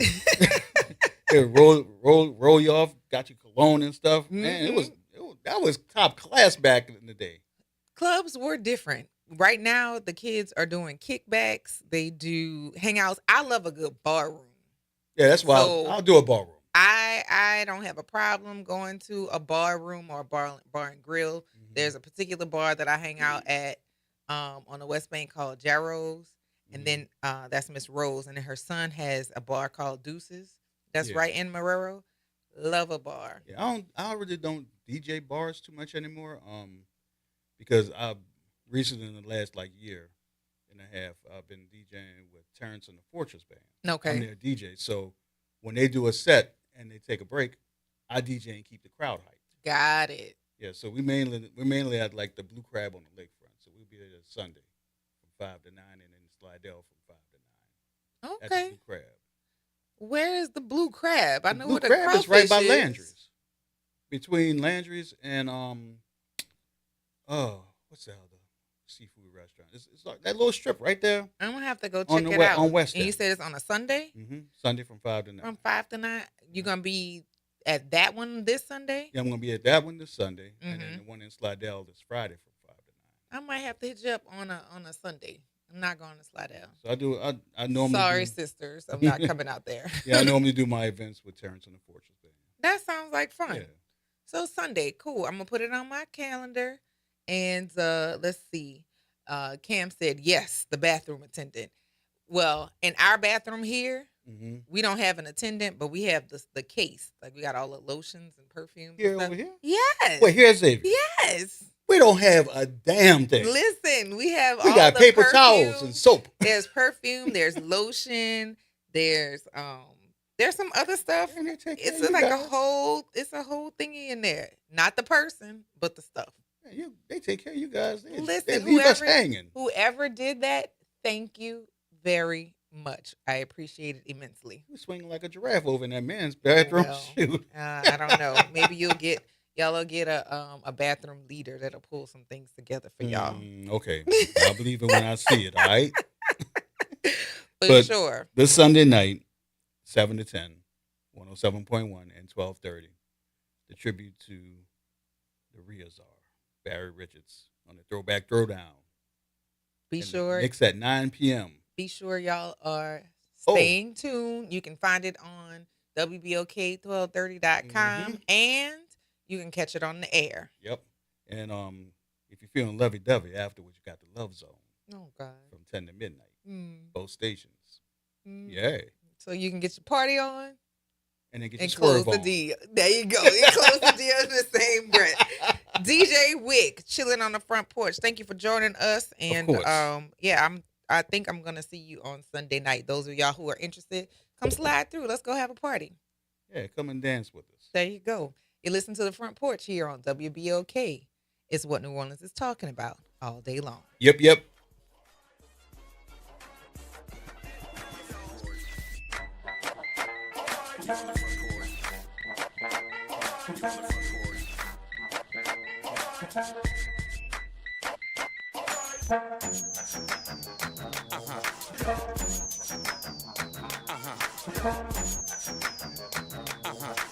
This is your news update for WBOK from WDSU. For all your news and weather, watch WDSU News, New Orleans' leader in live, local, late-breaking news. Today at noon and 4 p.m. Today is a WDSU first warning weather alert day. Areas surrounding the lake are under an extreme heat warning. We could feel up to 115. Everyone else under a heat advisory, those areas could feel up to 110. Either way it goes, it's going to be a hot one. Afternoon storm chances are possible. Expect frequent lightning, also possibly some heavy rain. Tonight, lows are 76 to 81. Tomorrow, more heat with highs 93 to 96. From the WDSU First Warning Weather Center, I'm Raven Richard. Trying to grow your business or increase traffic to your location? We can help. WBOK 1230 AM has a number of solutions that will meet your individual needs. Give one of our consultants a call today at 504-582-9420 or email us at info@WBOK1230.com.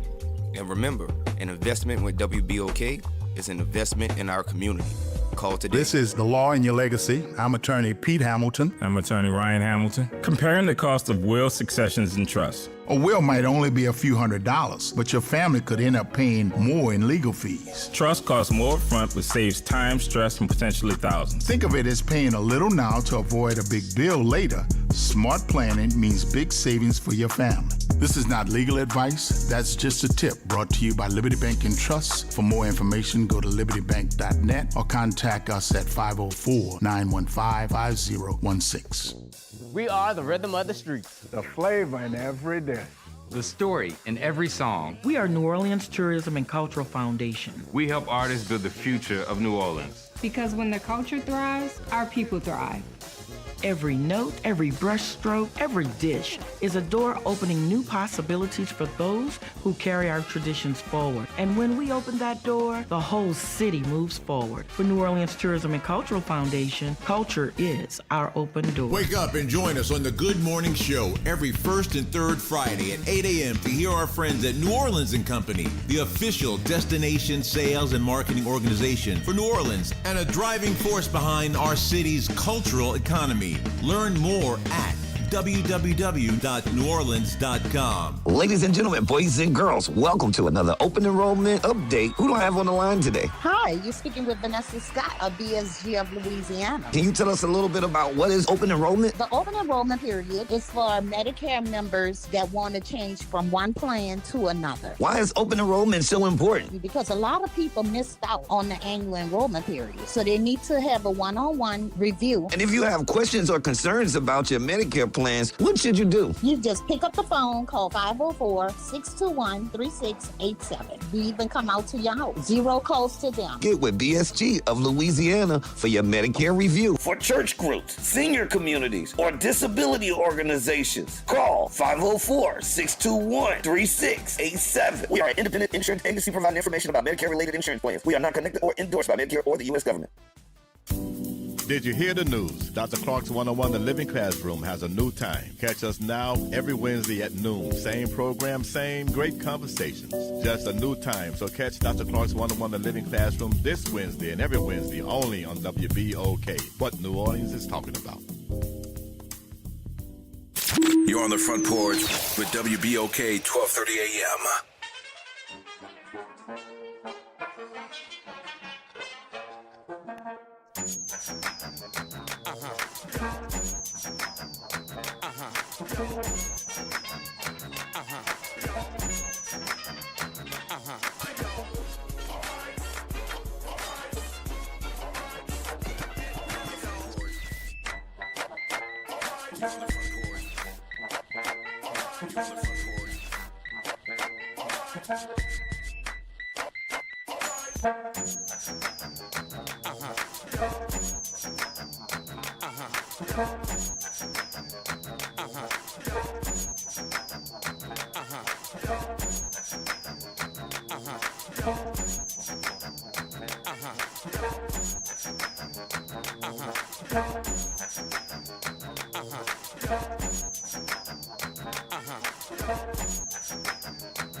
Welcome back to the Front Porch here on WBOK.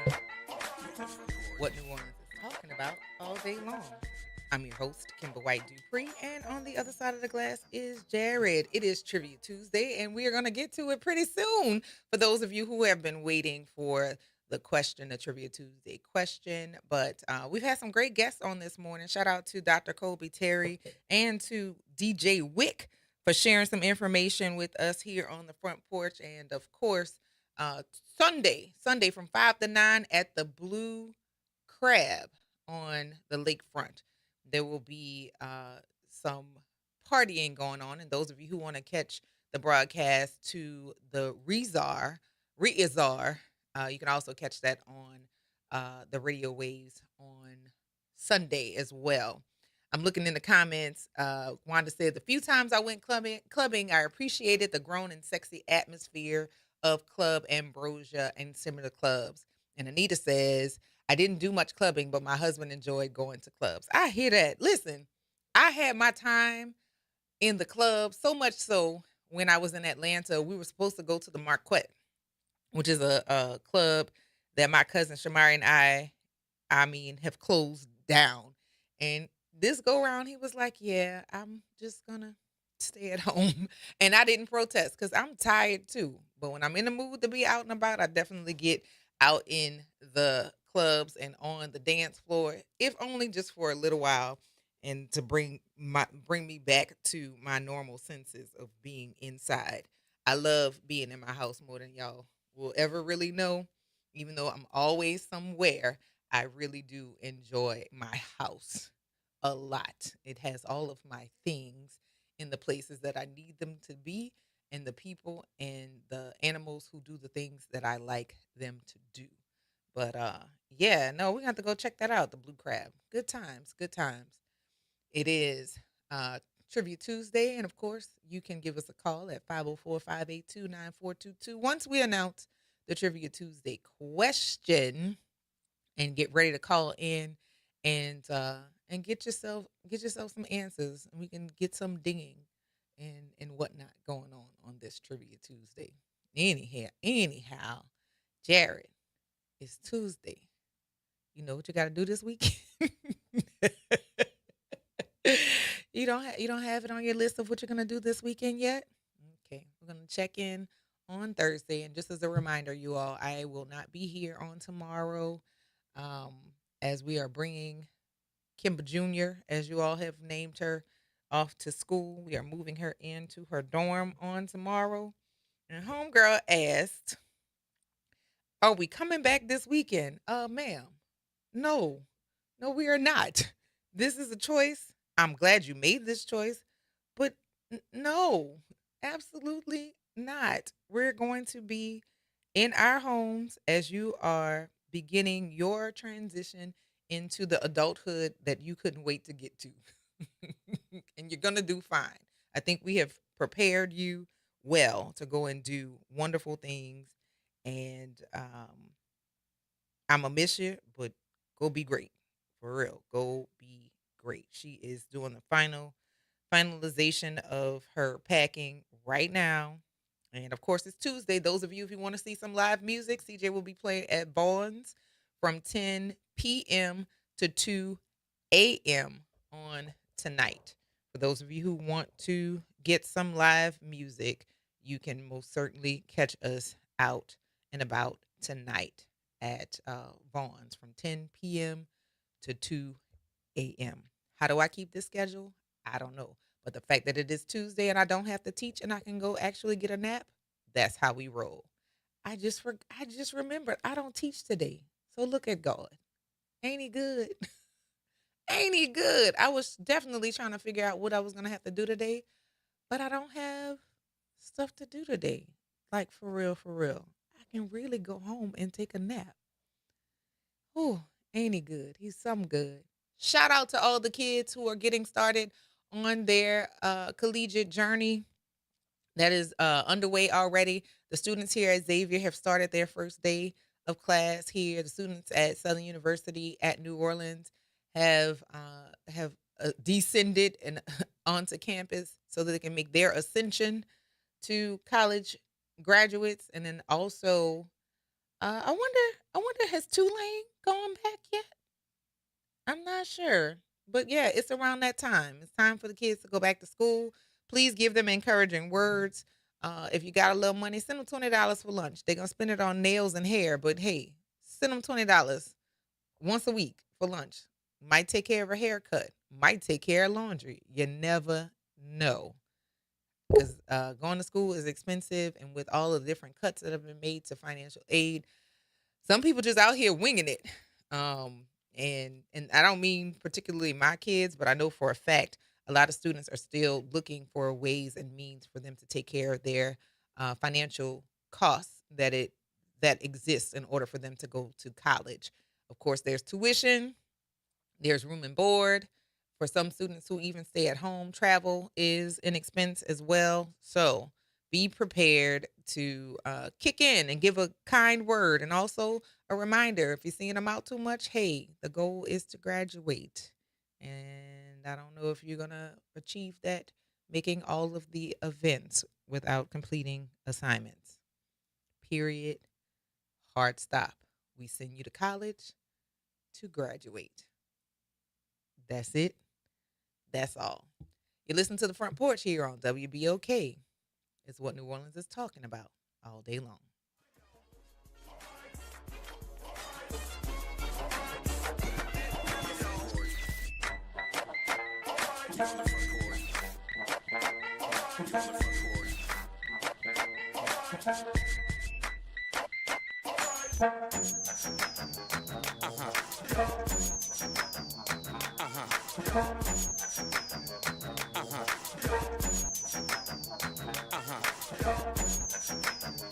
From the campus of Xavier University, WBOK Go and Equity Media Station. Greetings and salutations. I am Elwood B. Coulon Smith, chairman of the board of the New Orleans Regional Black Chamber of Commerce. We'd like to invite you to tune in every Wednesday at 12 noon on WBOK to listen in on Black to Business and be a part of the movement that's going on. Thank you. I'm Amber Payton with BIN News Now. President Trump is firing back at Georgia Senator John Ossoff after the Democrat criticized his ballroom project. You mean Pee Wee Herman? Pee Wee Herman lookalike? No, I would much rather do other things. We're building a great facility here. Trump says the ballroom is necessary for national security. His administration has also asked the Supreme Court to overturn a lower court ruling blocking construction. A federal judge is allowing the Trump administration to end temporary protected status for nearly 1,100 Somalis. Homeland Security says conditions in Somalia have improved, while advocates argue the country remains a humanitarian crisis. And New York Knicks star Karl Anthony Towns and model Jordan Woods are married. The longtime couple tied the knot Saturday in Malibu in front of celebrity guests and fellow NBA players. Get BIN News Now on demand 24/7 on the iHeartRadio app. You're on the Front Porch with WBOK 1230 AM.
Welcome back to the Front Porch here on WBOK. What New Orleans is talking about all day long. I'm your host, Kimber White Dupree, and on the other side of the glass is Jared. It is still Trivia Tuesday, and we have still another guest, a woman who represents one of my upbringings and still a steadfast staple in my life. Welcome to Takeda Ferguson, president of the Alpha Beta Omega chapter of Alpha Kappa Alpha Sorority Incorporated. Good morning. Hey, Sora. How are you this morning? Good morning. How you doing, sis? I'm doing well. I'm doing well. Twice in 1 month. I saw you at the brunch, and now we're back. Yeah. We are. And, of course, I would love to see you even more. We can make it keep happening. We're working on it. We're working on it. As my 26 years of being a member of Alpha Kappa Alpha, my tenure in Alpha Beta Omega chapter started in 2001, but my mother, my aunt, and many cousins are members of ABO. That's right. And I'll be back around. I had some stuff to take care of. Y'all know. Stuff get busy. But I'll it's be always back. your home. Yes. Right? So it is the only it is the only graduate chapter I've been a member of. So yeah, there you go. It definitely is. And always there whenever you come in and out and back. I'll be back. But good morning and welcome. And this weekend, a celebrated tradition of to someone who is very special to me. So Brenda H. Owens, this week will be the School Success and Wellness Fair taking place at Fantasy Williams Charter School. Shout out to Kelly. I'm not gonna say her entire name. I always Principal say, Kelly? yeah. Listen, Kelly Jo Sims.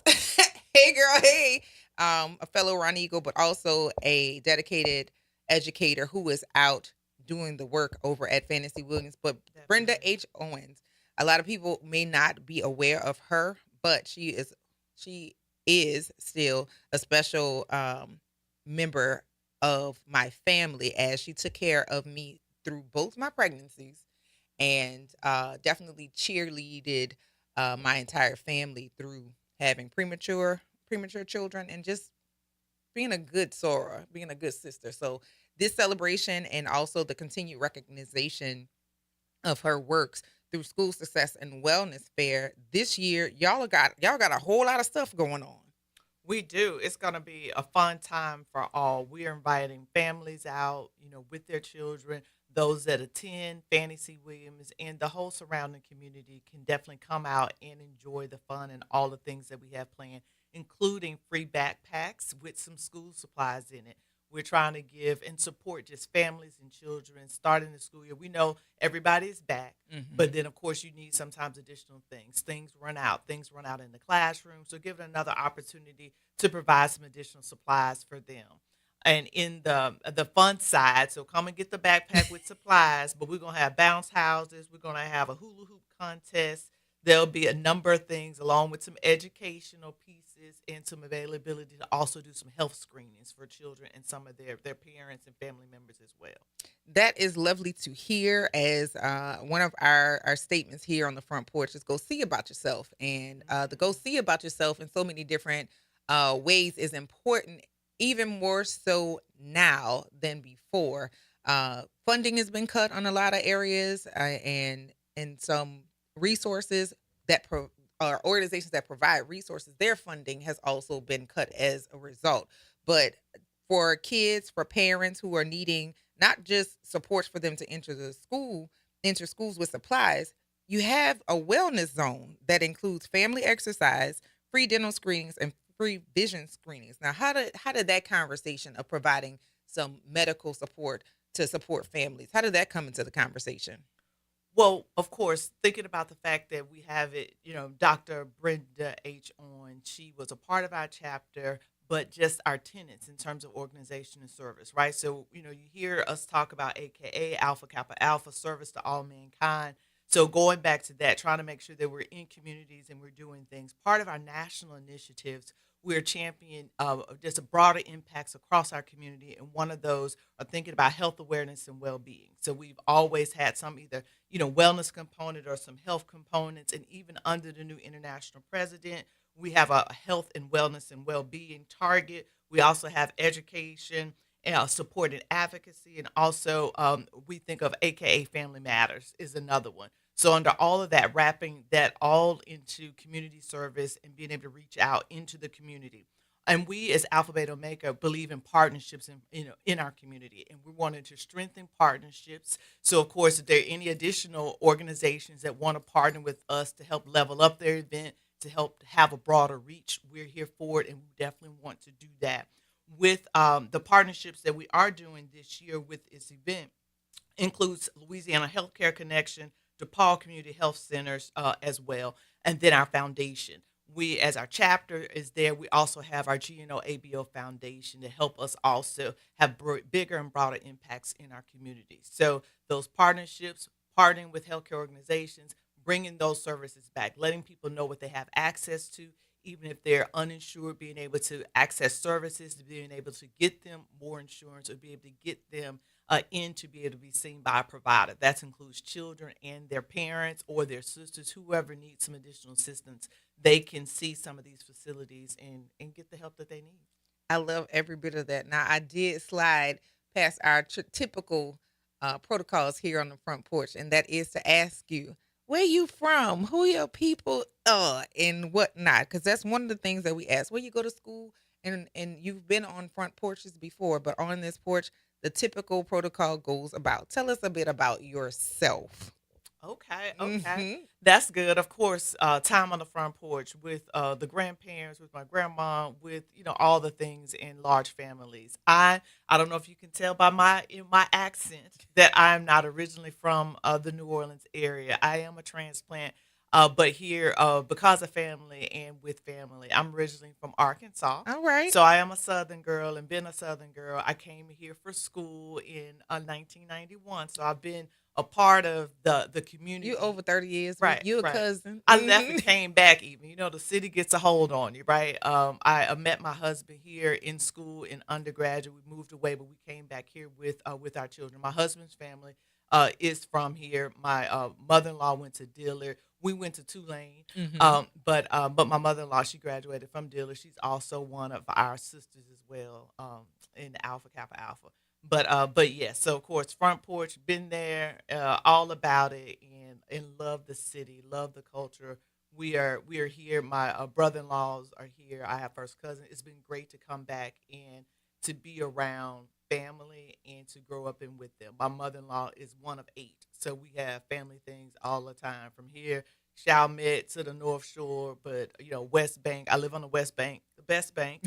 Right. She laughing. I live on the West Bank, but I will not utter those words. I'm sorry, I cannot. But it's an adventure over there. I've been on the West Bank. Matter of fact, we've been in our house since December 05. So I've been on the West Bank for over 20 years and still cannot utter that sentence. Sorry. You can't.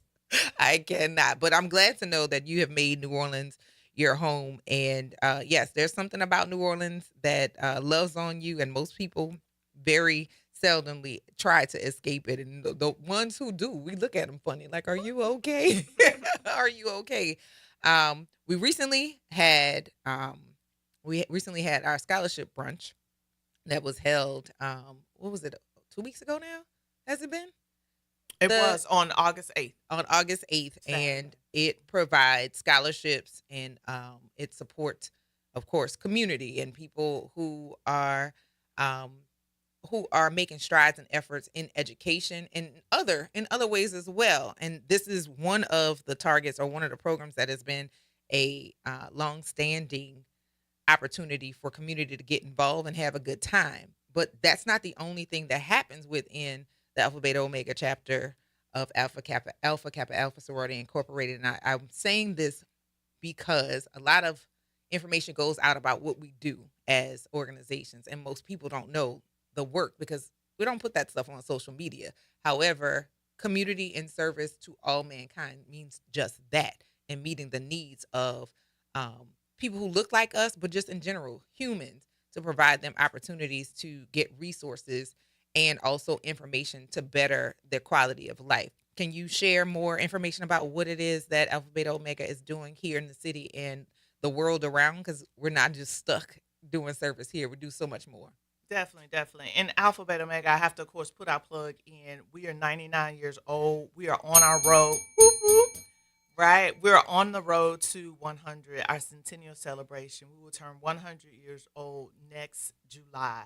We're definitely excited and proud of that. And we have a lot of big things that we're planning doing this year as we're on our road to be able to increase more work, to be able to give back and do more, to be able to increase the number of scholarships, and to be able to say those top dollars and big dollars and doing things that all organizations haven't necessarily always been able to do. But of course, we wanted to make sure to bring more resources out.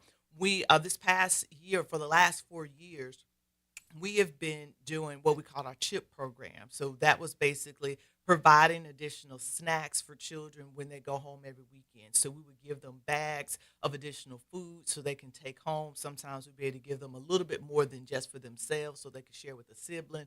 But thinking about, just food insecurity, right? That some of our children are going to school, or when they're at school, that's where they're getting their full and their balanced meals for breakfast, and then sometimes in, that lunch meal. In some schools, are perhaps able to give them some end of the day food or snacks, but Alpha Beta Omega was also able to provide that in the community by giving them, as we call them, our chip bags, as they came in. That's something that our foundation, or with our foundation, we're going to try to continue or plan to continue the next and up and coming years as well. Even though if it's not necessarily one of the larger initiatives, but knowing and understanding the needs of our community in New Orleans. We've also done additional programs in terms of leadership development for children and different youth there in the area. One of our a new initiative, but not necessarily newer for us, is to support foster children that are going through the foster care system. Yes. So reaching out, to them, helping them develop, providing additional programs and supporting things that they need and that they want. Not just things that we think they need, but also understanding, talking to those organizations and those community partners to figure out how can we be of additional help and assistance. We've previously done tutorial programs, reading programs, also in schools as well. On this campus, last year, this time, we did a huge water distribution program. So in terms of thinking about preparing for hurricane season, yes, the needs of that. So we've done that. We've done food drives where, families have come in and pick up turkeys around the holiday drives. We've done toy drives as well, utilizing the DePaul lot to be able to distribute water as well. So those are several different things that we've done. Yes, and there's so much more that goes into organizations. I know a lot of people have the experience of seeing things and not really knowing how they fit. There's so much work that goes into being a member of the organization and organizations of the D9, but the point of them is not the things that you guys necessarily hear about, which is why I asked for you to share some of the work that is taking place within the 99 years young organization called Alpha Beta Omega, chapter of Alpha Kappa Alpha Sorority Incorporated.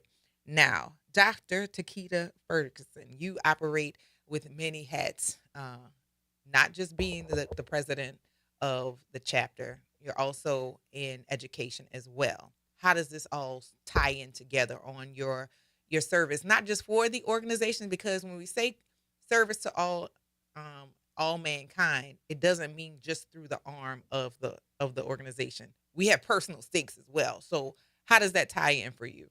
Excellent question. I love that. And of course, we as a chapter, our chapter is large. We're the oldest one in the state. We're the largest one also in the city. We have over 300 members in our chapter, and all of them, right, we all are coming around the table with an abundance of different gifts and talents and resources. And of course, we're trying to galvanize that to make bigger and broader impacts, but of course, trying to increase that. I am a professor in public health, so I'm the chair of epidemiology at LSU Health Sciences Center School of Public Health, and I also have a joint appointment in the School of Medicine. Of course, a lot of things, a lot of words, but the fact of the matter is in being in public health, right, as in trying to population health. My department is called epidemiology and population health, so there's an interest and a mission in caring for the broader population as a whole. Yes, I'm a person of color. So, of course, that is a big part of me and my identity.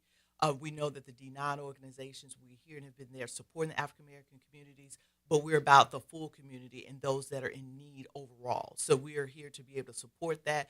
And also my work does that too, in terms of thinking about health, public health. So you think about, all of the different things under that, where we're talking about mental health, where we're talking about physical health, where we're talking about immunizations, all of those different things. And in that I'm teaching next generation of researchers, also some of the academics that also will face and look at some of these challenges and the things that are happening in the world. So being able to advocate, and we say, educate. As a professor, me working at LSU, I can educate, not necessarily advocate, but I can put on my personal hat, right, as our organization, be able to do also some of the advocacy on issues. So we think about the issues, and we definitely think about the facts and the data.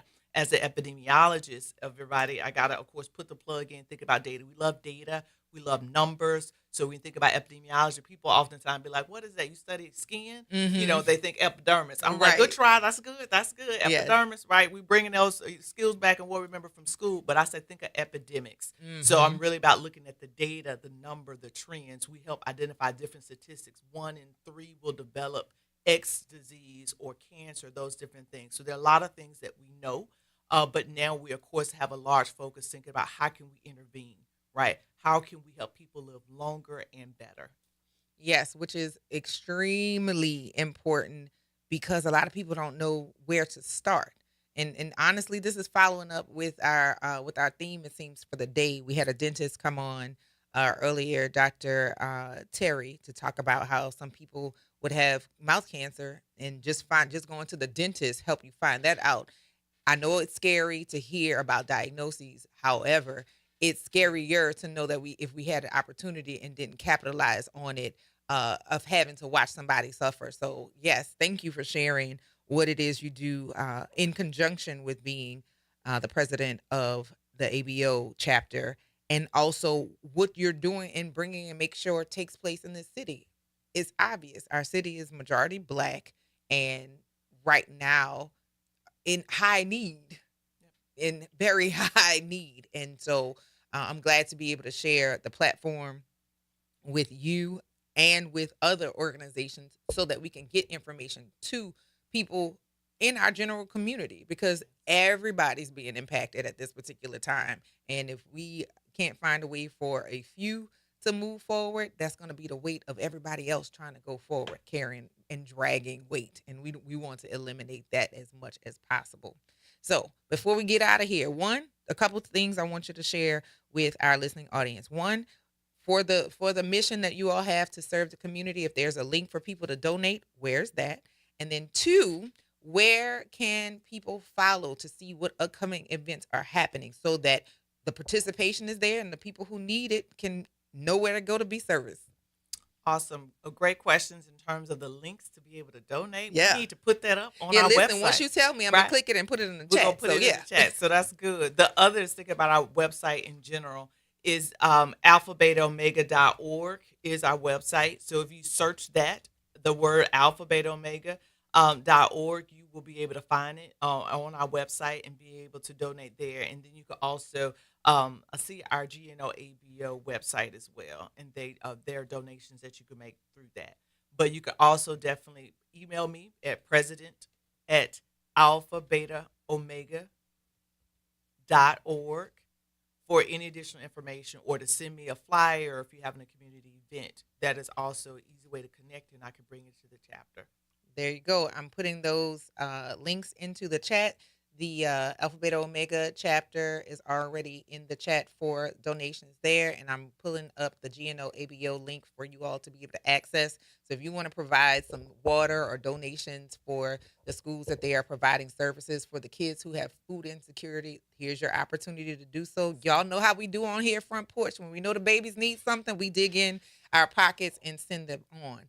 Dr. Takeda Ferguson, I want to say thank you for joining us here on the Front Porch and sharing the Brenda H. Owens School Success and Wellness Fair that's going to be taking place on this Saturday, August 22nd from 10 a.m.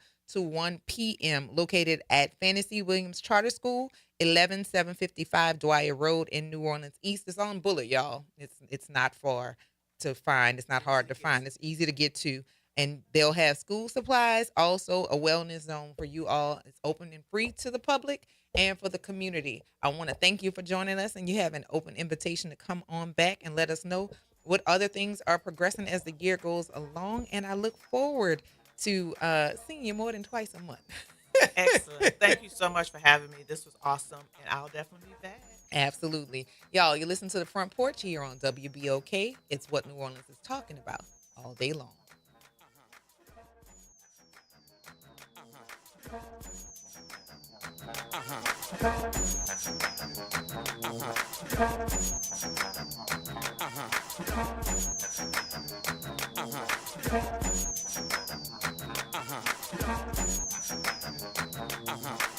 Good morning, everyone. I'm Elizabeth Kubel, and here are your Tuesday headlines.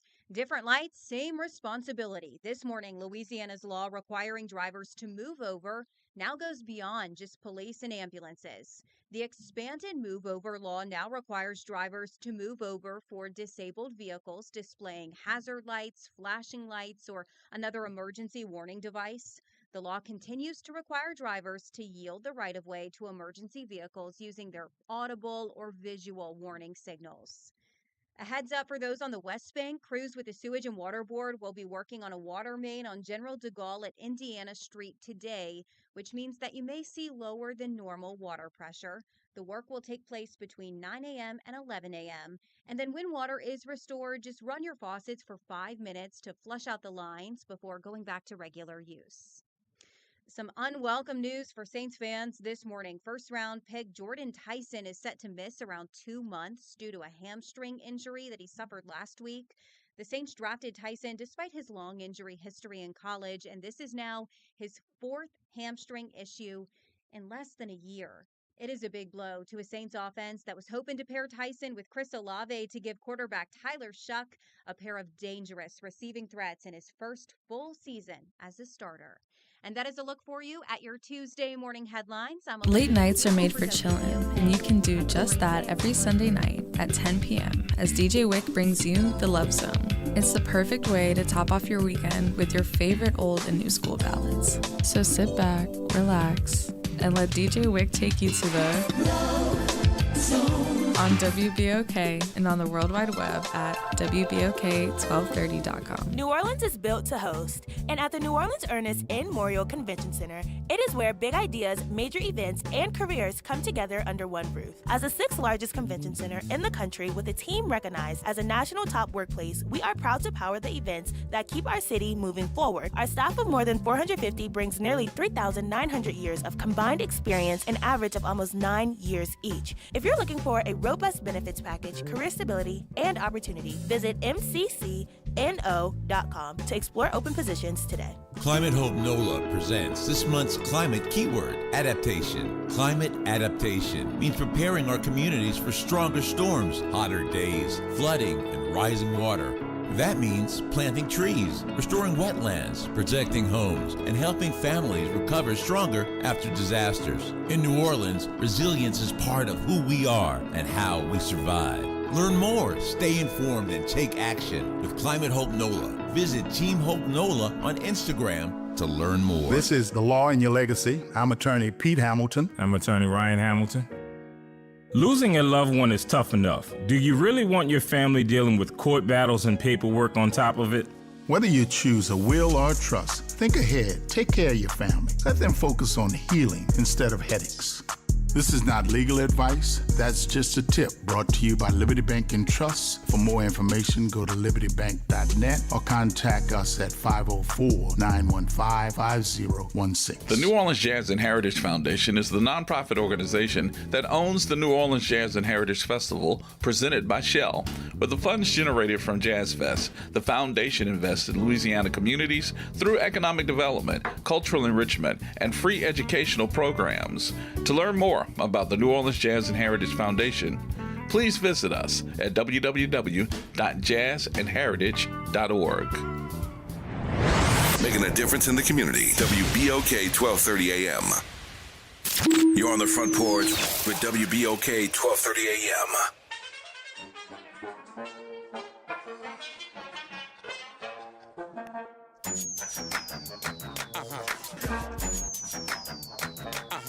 Welcome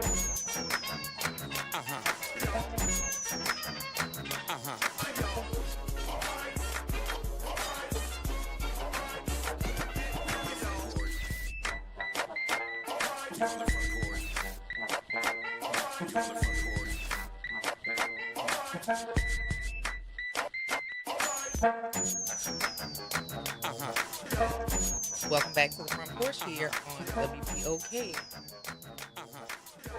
What New Orleans is talking about all day long. I'm your host, Kimber White Dupree, and on the other side of the glass is Jared. We are in the almost in the second half of the final hour, and yes, we are going to play Trivia Tuesday, so don't fret. We'll be with it in just a little bit. But before we do that, 504-582-9422. Good morning, Don. Yes, ma'am. Hi. Hello. How are you? All right. Great show, great information. And your guest from Arkansas, huh? She's from Arkansas. Arkansas. The people say, where are you from, Arkansas? You know, because they just put the R on there for Kansas, Arkansas. Arkansas, I think they call themselves Arkansans. I don't. But Arkansas, you don't have to, look, let's go to, you heard of Hot Springs, Arkansas, Yes. Arkansas, right? Yeah. That's worth the wait and go right there. Go to get that help. But I was calling about the issue with it's amazing that a segment of the comprehensive educational information and programs is 504. And yet the 504 area code has issues with privatizing public schools, charter, i.e. charter schools. So it's just amazing to me. But I heard someone say about this guy played at LSU, because he talked about higher education as well. He said he wanted them to cease and desist using his image. But the information was misinformation, because they made it seem like the guy was talking about the number 5, from what I've gathered from the information. And he don't want them to use his name, image, and likeness in number 5 for marketing and promotion, because he was a Heisman Trophy winner. But the very prominent politician said, he came on and said, this guy probably got bad information, somebody trying to make a buck, and, NIL's going to ruin college sports. Guy got mad respect, but he's very errant in that type of statement, okay? Because when you look at, you said your daughter's going to Louisiana Lafayette? Did I see what? Where? Your daughter's going to Louisiana Lafayette? Yes. University of Louisiana, Lafayette, right? They have a budget deficit. Do you know that the state of Louisiana has underfunded, they say it's close to $1 billion, underfunded public universities in Louisiana? Okay? HBCUs has been a historic research and investigation on HBCUs, public HBCUs, to the tune of, over the past 40 years or so, $12 billion underfunded. Okay? But have you ever heard of any football program or basketball program at these Division I schools been underfunded? Absolutely. When you have coaches, you talk about the players, NIL going to ruin this guy. I was surprised. He said he played college basketball in Mexico. I'm surprised he made a statement like that, because, he has influence, significantly more influence in many arenas. And we just can't allow that. To say NIL is going to ruin football, and then he came back with other statements saying, well, there's always been pay for play. It's just like an illegitimate child or illegitimate marriage. Long as it's illegitimate, we are okay with illegitimate children?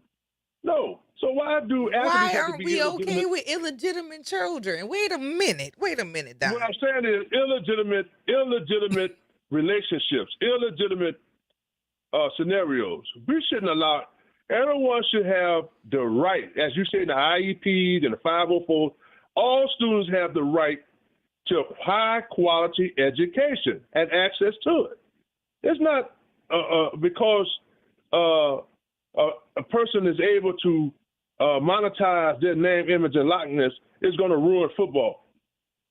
Let me tell you quickly, and this is my last portion of this, if you will. Do you know the first year that they started giving out 4-year scholarships? It was the first year in 1973 when they started recruiting black athletes to play college football and college basketball. Before that, scholarships was 4-year college scholarship. Now scholarships are year to year. So a coach can run you off after 1 year and you don't have no type of fallback. So don't let these people fool you that these college athletes, the NIL is going to ruin college football for mid-majors and lower Division I major. Those programs work within a budget. I'm going to say this. For instance, Cortez Hankton is from New Orleans. Jabbar Jalute is from New Orleans. They are position coaches. Cortez Hankton is a coach, a position coach, wide receiver coach at Ohio State. He left LSU. He went to Ohio State. Jabbar Jalute was with the University of Florida. Now he's at the University of Texas, a position coach, running back coach. You know how much they make as position coaches? Cortez Hankton made up $1 million as a wide receiver coach at LSU. Now he's making $900,000, and it's going to be bumped up next year because of, he had money left. Same thing with Jabbar Jalute. Jabbar Jalute made $850,000 a year, a position coach at the University of Florida. By him still being under contract, Texas can't pay him that much. He's making $500,000 or whatever it is, and then they'll bump him up to his range because Florida's don't owe him any more money. You know how much Marshall Faulk makes at Southern?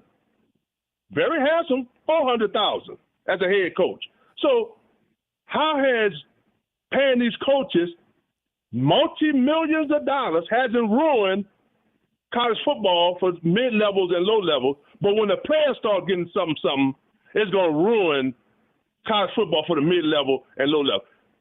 Dude, I respect you, but you are very errant in your way. And you ain't the only one that played college sports.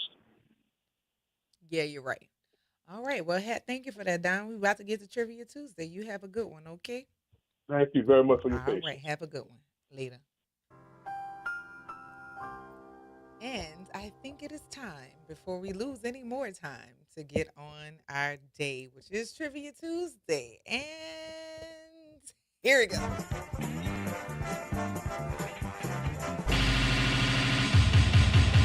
Let's go. It's Tuesday. Hey, what is that? Yes, I did ask for dancing, didn't I? Thank you, Jared. Hey, let's go. Yes, indeed, y'all. It is Trivia Tuesday. And you know when you hear the sound of this music, it is time for our Trivia Tuesday question. And this week, we are looking for the top 10 best fall break destinations. We're looking for the top 10 best fall destination. This is a national list. So, you know what to do. 504-582-9422. And just to hear the question one more time.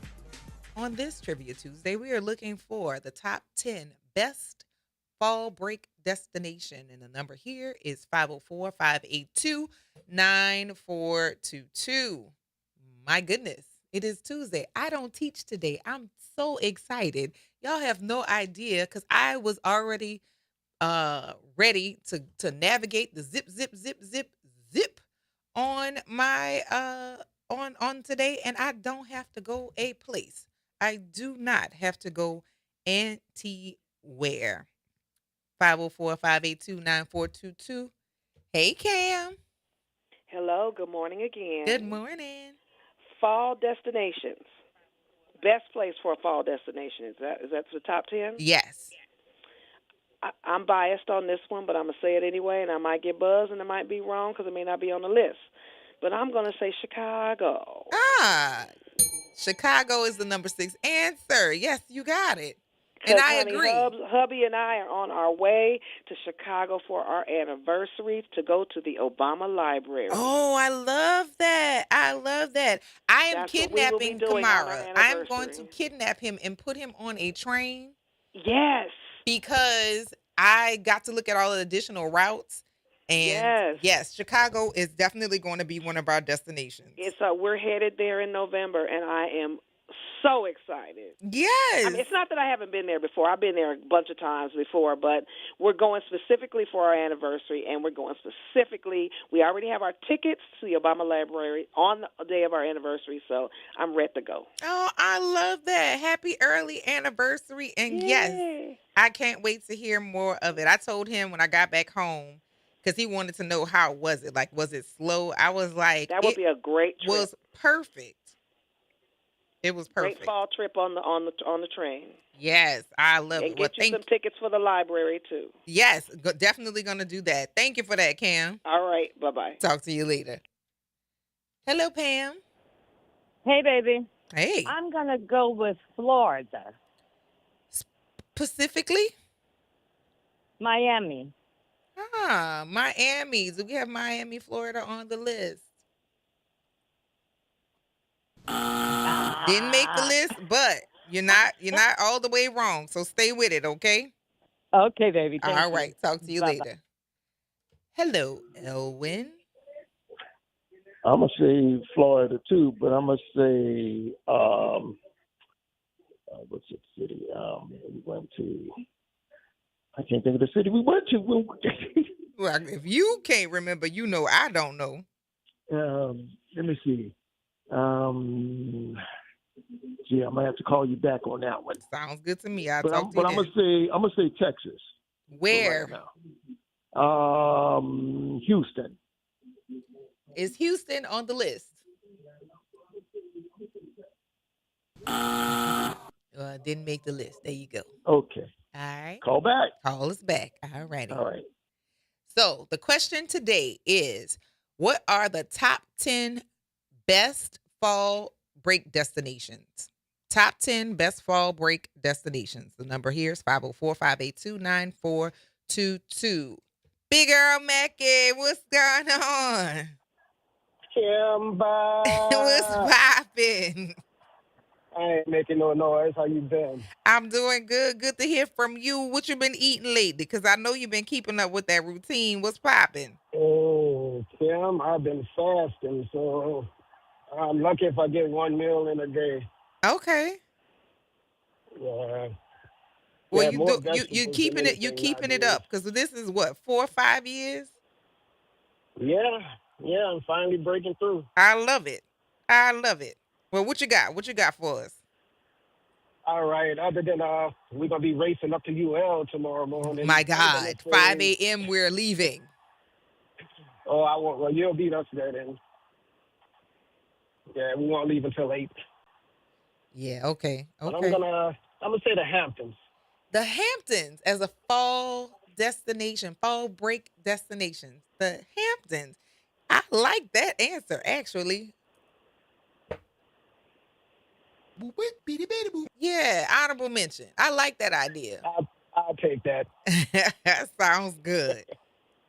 All right, Kim. All right, talk to you soon. And listen, we got this. But we're going to cry. I'm going to cry in the car. I'm telling you. Shoot, I tell you, I am going to boo-hoo cry in the car. I already know. And if I don't, it's fine, because I've already given myself the permission to do it. Because, yeah, we're going to let these emotions be what they are. Hey, Pam. Hey, I'm back. Mm-hmm. Okay. I'm going to say, what about Key West, Florida? To where? Key West, Florida. Key West, Florida. That is... Do we have Key West, Florida? Oh, my. Stay with it. Stay with it. You're not wrong. All right, just not Pacific enough. All right. Talk to you later. Bye-bye. Sherman Bunch, one bunch hookup. Now listen, if you call in here to tease me about me and how I feel about dropping this little girl off, sir, I'm gonna hang up. But you've been warned. Good morning. Good morning. How you I doing? just want to say I'm good. I'm gonna say Orlando, because I ain't gonna. Other than that, I'll be messing with you with all this other stuff. Yeah, please so we don't. Gonna stick with her. Orlando is the number 5 answer. You got it. All right, but listen, the best fall destination would be to drive up the coast, up the East Coast, and watch the leaves turn colors. I feel like you can do that on a train. No, You can't see trees from the. Well, I guess you can't All see you the trees, see but they is won't. trees on the train. I'm telling Yeah. you, all you see is trees and open land on the train. Okay. Well, you got your invitation. You already got the invite, so you Yes, know what to I do. will be there. Do I go to the booze and the boohoos too, or just the wine That's for the down? guys. So I got one. I got one for your husband too. So we gonna make it all work. I can't wait. I will definitely be there for the wine down, the wine and crying, and I'm gonna send him to the booze and boohoo. Mm-hmm. There you go. There Y'all you go. enjoy. Have a good one, baby. All right, you too. Later. Bye bye. I have made the request for who is going to host the support group as we are bringing our kids to school. And yes, I have done it before, but this is my little buddy who has been traveling with me since I was pregnant with her. She rarely wants to do too much without me, and she's getting ready to learn about what life is without me attached to her, and before she realizes that you do have to be you have to give some thought to where your money is going, because mine won't be right there. But that's a whole nother conversation for another day. 504-582-9422. Brother Lewis, good morning. How you doing? Good morning, Sister Kimber. How's it going? I'm doing well. What's going on? Ain't nothing. I want to take a stab at it. Go for it. Go for it. How about Boston before it start getting too cold? Boston. Do we have Boston on the top 10 list? Hang on a second. Boston. Did it make our top 10? Boston. Didn't quite make it, but that would suggest that people go to Boston in the fall instead of when it's cold, because the ground be frozen. I can't do it. All right. Thank you for that. Later. Hey, Pam. Hey, okay, I'm coming with this from my main squeeze, my other celebrity, Cam and Pam, because Miss Cam said Orlando, Florida. We got I gotta give it Orlando. to my sister. We got Orlando. Oh, doggone it. Yes. Okay, I'm going to call back. Okay. All righty. Bye. Later. Hello, Elwin. How about Pensacola, Florida? Pensacola, Florida. Did not make the list. But it is a good trip to go to Pensacola. Thank you for that, Elwin. You're welcome. Later. DiCaprio, what's going on? Bottom of the morning. How everybody doing? Fine, I hope. Yeah, so far so good. Mm-hmm. Yeah, we're going to New York.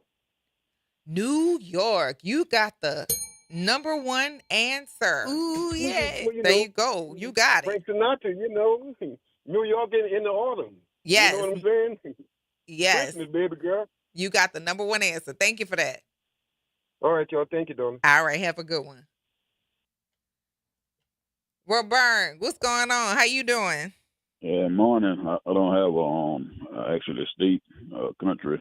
I was just saying, since it's in the fall time, I said to get out some of the coolness, you go to a spa. Ah, a spa. A spa. Any location where the spa would be, maybe? Well, disregard my answer then. Well, thank you anyway. All right, no problem. Have a good one. Y'all, you listen to the Front Porch, and we got to take this break. Stay tuned right here on WBOK. What New Orleans is talking about all day long.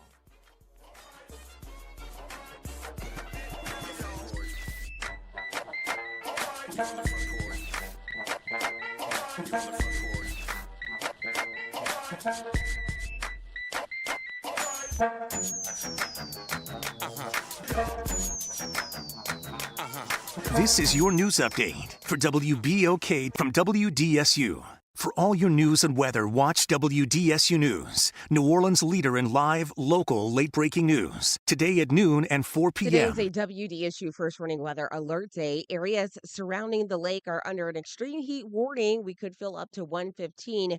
Everyone else under a heat advisory. Those areas could feel up to 110. Either way it goes, it's going to be a hot one. Afternoon storm chances are possible. Expect frequent lightning, also possibly some heavy rain. Tonight, lows are 76 to 81. Tomorrow, more heat with highs 93 to 96. From the WDSU First Warning Weather Center, I'm Raven Richard. Missed a show? Want to hear that guest everyone's talking about? WBOK is now streaming on all your favorite podcast apps. Just search WBOK Media, hit download, share with a friend, and don't forget to rate your favorite shows 5 stars. Because when our voices are heard, our impact grows. Well, Saints of God, this is Pastor David Impartan Sr. coming to you over the airways of WBOK, your favorite host of Change Your Water, Change Your Mind. I want to invite you to our show every Saturday from 1 o'clock to 2 o'clock p.m. That's Change Your Water, Change Your Mind. I want you to invite your family and friends to a broadcast that's designed to change your life, the way you think, the way you act, and what you eat. We want you to tune in every Saturday at 1 o'clock, WBOK, 12:30 a.m. See you on Saturday. Did you hear the news? Dr. Clark's 101 The Living Classroom has a new time. Catch us now every Wednesday at noon. Same program, same great conversations. Just a new time. So catch Dr. Clark's 101 The Living Classroom this Wednesday and every Wednesday only on WBOK. What New Orleans is talking about. I'm Angelica Harris, a proud New Orleans native and founder of Top Tutors for Us. In high school, I raised my ACT score from a 60 to a 32 and earned more than $1.5 million in scholarship offers. Now, our award-winning platform connects Black students with tutors who look like them, from leading universities like Xavier and Tulane. Your child can achieve that same success. Visit TopTutorsForUs.com and follow Top Tutors for Us on social media. Built for our students by us. This is Andronika Morris, host of Put Housing First. Join us every Tuesday at 12 o'clock, where we will discuss how housing affects every aspect of our lives and what's necessary, what's needed to guarantee housing for all. Join us every Tuesday at 12 o'clock as we dig down deep onto the issues that affect all of us. You're on the Front Porch with WBOK 1230 AM.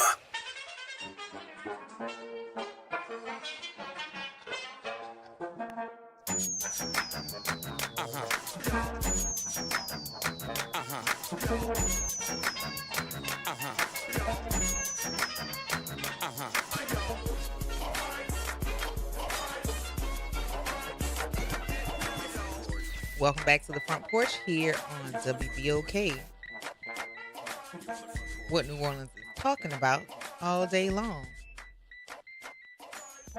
I'm your host, Kimber White Dupree, and on the other side of the glass is Jared. We are here on the Front Porch, and it's Trivia Tuesday. We've gotten the number one answer already, but many answers are still waiting on us. 504-582-9422 is the number. Hello, Miss Cutie. How you doing, Miss Kimball? How are you doing today? I am doing well today. What's happening? Okay. What do you have so far? So far, we have the number one answer, which is New York City. And then we also got the number 6 answer, which was Chicago. Okay. So I'm going to say Niagara Falls. Niagara Falls as a fall trip. That actually sounds pretty nice. Sounds pretty Do we good. see Niagara Falls? That got it got an honorable mention. There you go. All right. Thank you. All right, Have a Miss blessed Cutie. day. Talk to you later. Bye-bye. Bye-bye. Hey, Paul. Paul. Hello. Hello. Yeah. How There's are a you? little delay when you hit the button. We don't always hear you call our name. But anyway, Oh, I would okay. hope New Orleans made the list. New Orleans as the destination for fall standby, because my producer is running around doing all the things. So just stand by for a second. I'm gonna put you on hold so I he got a can come minute. back and respond. Hold on, okay? All right. All right. Hey, Pam. Hey, well, he said what I was going to say too, but what about Las Vegas, Nevada? Las Vegas, Nevada. Did Las Vegas make it to the top 10? Did not make it. Man, No. I had a bad day today. That's all right. All right, baby. All right. Talk to you later. All right. We're back to Paul. Paul said, what was your answer, Paul? New Orleans. New Orleans. New Orleans did not make the list. It did not. There's something wrong with that list. I won't argue with you about it. There we go. All right. All right. Talk to you later. Bye-bye. We have gotten the number 1 answer, which was New York City. We've gotten the number 6 answer, which is Chicago. Did we get any more? Was that it, Jared? We got 5. Let's see, the number 5. Oh, Orlando. So we did get the number 5 answer. So we have 3 answers out of 10. And we got 8 minutes. I know it was a short cycle this go around, but yeah, come on, y'all. Where else will we go in the fall? New Orleans in the fall? I would say to escape the winter, but I don't know so much about the fall because it's still hot. It's still summertime in the fall. We don't really get a real winter. We get fallish and then a little cold and then it's springtime. We don't really get that. 504-582-9422 is the number here. We're looking for the top 10 best fall break destinations. I really had a good time today, and I know we're not all the way at the end of the show, but we had some really good guests with some really good information. If you all can recall, we had DJ Wick to come and talk about the Riazar and his broadcast that'll be happening on Sunday. We've had Dr. Terry DDS to come on and speak about the services that he provides in his office that include a little esthetician and aesthetics. And we love to see that, going to one-stop shop. And then we also had Dr. Takeda Ferguson from the Alpha Beta Omega chapter of Alpha Kappa Alpha Sorority Incorporated to speak about the Brenda Owens School Success and Wellness Fair that's going to be taking place on this Saturday. Listen, we try to make sure that you guys are aware of what's going on and let you know the resources that are available to you because we want everybody to win. Everybody who can hear, we want you to win. And we can do that without stepping on other people or making people feel bad because times are tough. Just provide the space and go away. Do something good. We say this every day. Do something nice for somebody else because it's a nice thing to do. But the other side of that is when you do something nice for somebody else because it's a nice thing to do, you open the door for somebody to do something nice for you. Don't let that be your motivation, but also let that be information. Hey, Cam. Hello. Hey. Okay, real quick, because I know time is running out. Only because you said this was a national list, I am going to say San Francisco. It's a beautiful fall destination. San Francisco. I like how you're thinking. Think it over and call us back. Oh, Lord. There you go. You got an honorable mention. There you go. Spark of luck. What you got? Tampa Bay. Tampa Bay. Well, we like Florida, huh? We just jumping from one city to the next. Didn't make the list. Didn't make the top 10. Right. There you go. All right, we'll talk to you soon. Yeah, y'all are. We like Florida, and I know we said one Florida city that we did land in.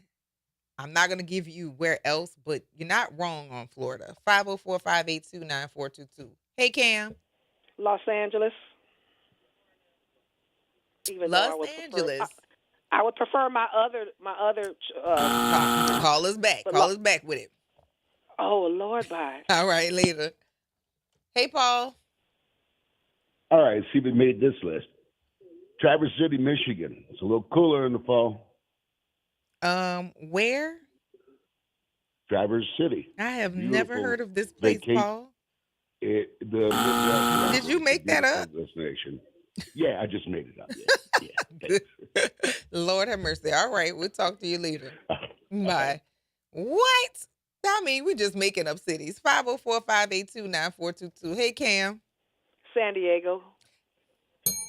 There you go. San Diego is number 9. It is a nice fall destination, but San Francisco's better. Yeah, I believe you. I like the clam chowder in San Francisco and riding the rail. Look. All right. Talk to you all later. Bye-bye. All right, later. Hey, Pam. Pam. Huh? Hey, David. Hey. What about Lake Tahoe? Lake Tahoe. Let's see. Did Lake Tahoe make the list? Lake Tahoe did not make it. All righty. All right. Bye-bye. Talk to you later. Brother Lewis. Hey, you triggered me. I had to call back. Okay, what you got? You said New Orleans is too hot in the fall. Florida's hot in the fall. And we have that big old convention center. We have a lot of people come to New Orleans in the fall. But I'm going to try the Twin Cities up there, Minneapolis, Minnesota. Minneapolis, Minnesota. Do we see it? Not quite. Not quite. All right. Thank you for that. All righty. And he's talking about he was triggered. You know what triggered me? San Francisco. Do you know the San Francisco song? The San Francisco song. Never. San Francisco, open your golden gates. You'll let nobody wait outside your door. No, you never heard that? You're going to listen to it later. I want you to listen to it. And why do I know that? Because I have been in theater and I'm a dancer. I like show songs. But anyhow, y'all, we have come to the end of the Front Porch for this Trivia Tuesday. And I'm going to go ahead and close out this list. So, top 10 best fall break destinations. Number 1, New York City. Get a rope. Number 2, Washington, D.C. You can see the cherry blossoms, y'all. Colonial Williamsburg, Virginia. Sarasota, Florida. Orlando, Florida. Chicago. Cleveland. Louisville, Kentucky. San Diego, and Arizona. Y'all, thank you for giving us 3 hours of your life that you will never get back and joining us and participating in the conversation here on the Front Porch. I want you to remember to practice random acts of kindness and do something nice for somebody else because it's the nice thing to do. Remember to take care of yourselves and each other. And we gonna see y'all on Thursday because we're moving the girl in on tomorrow. So have a wonderful day. Bye.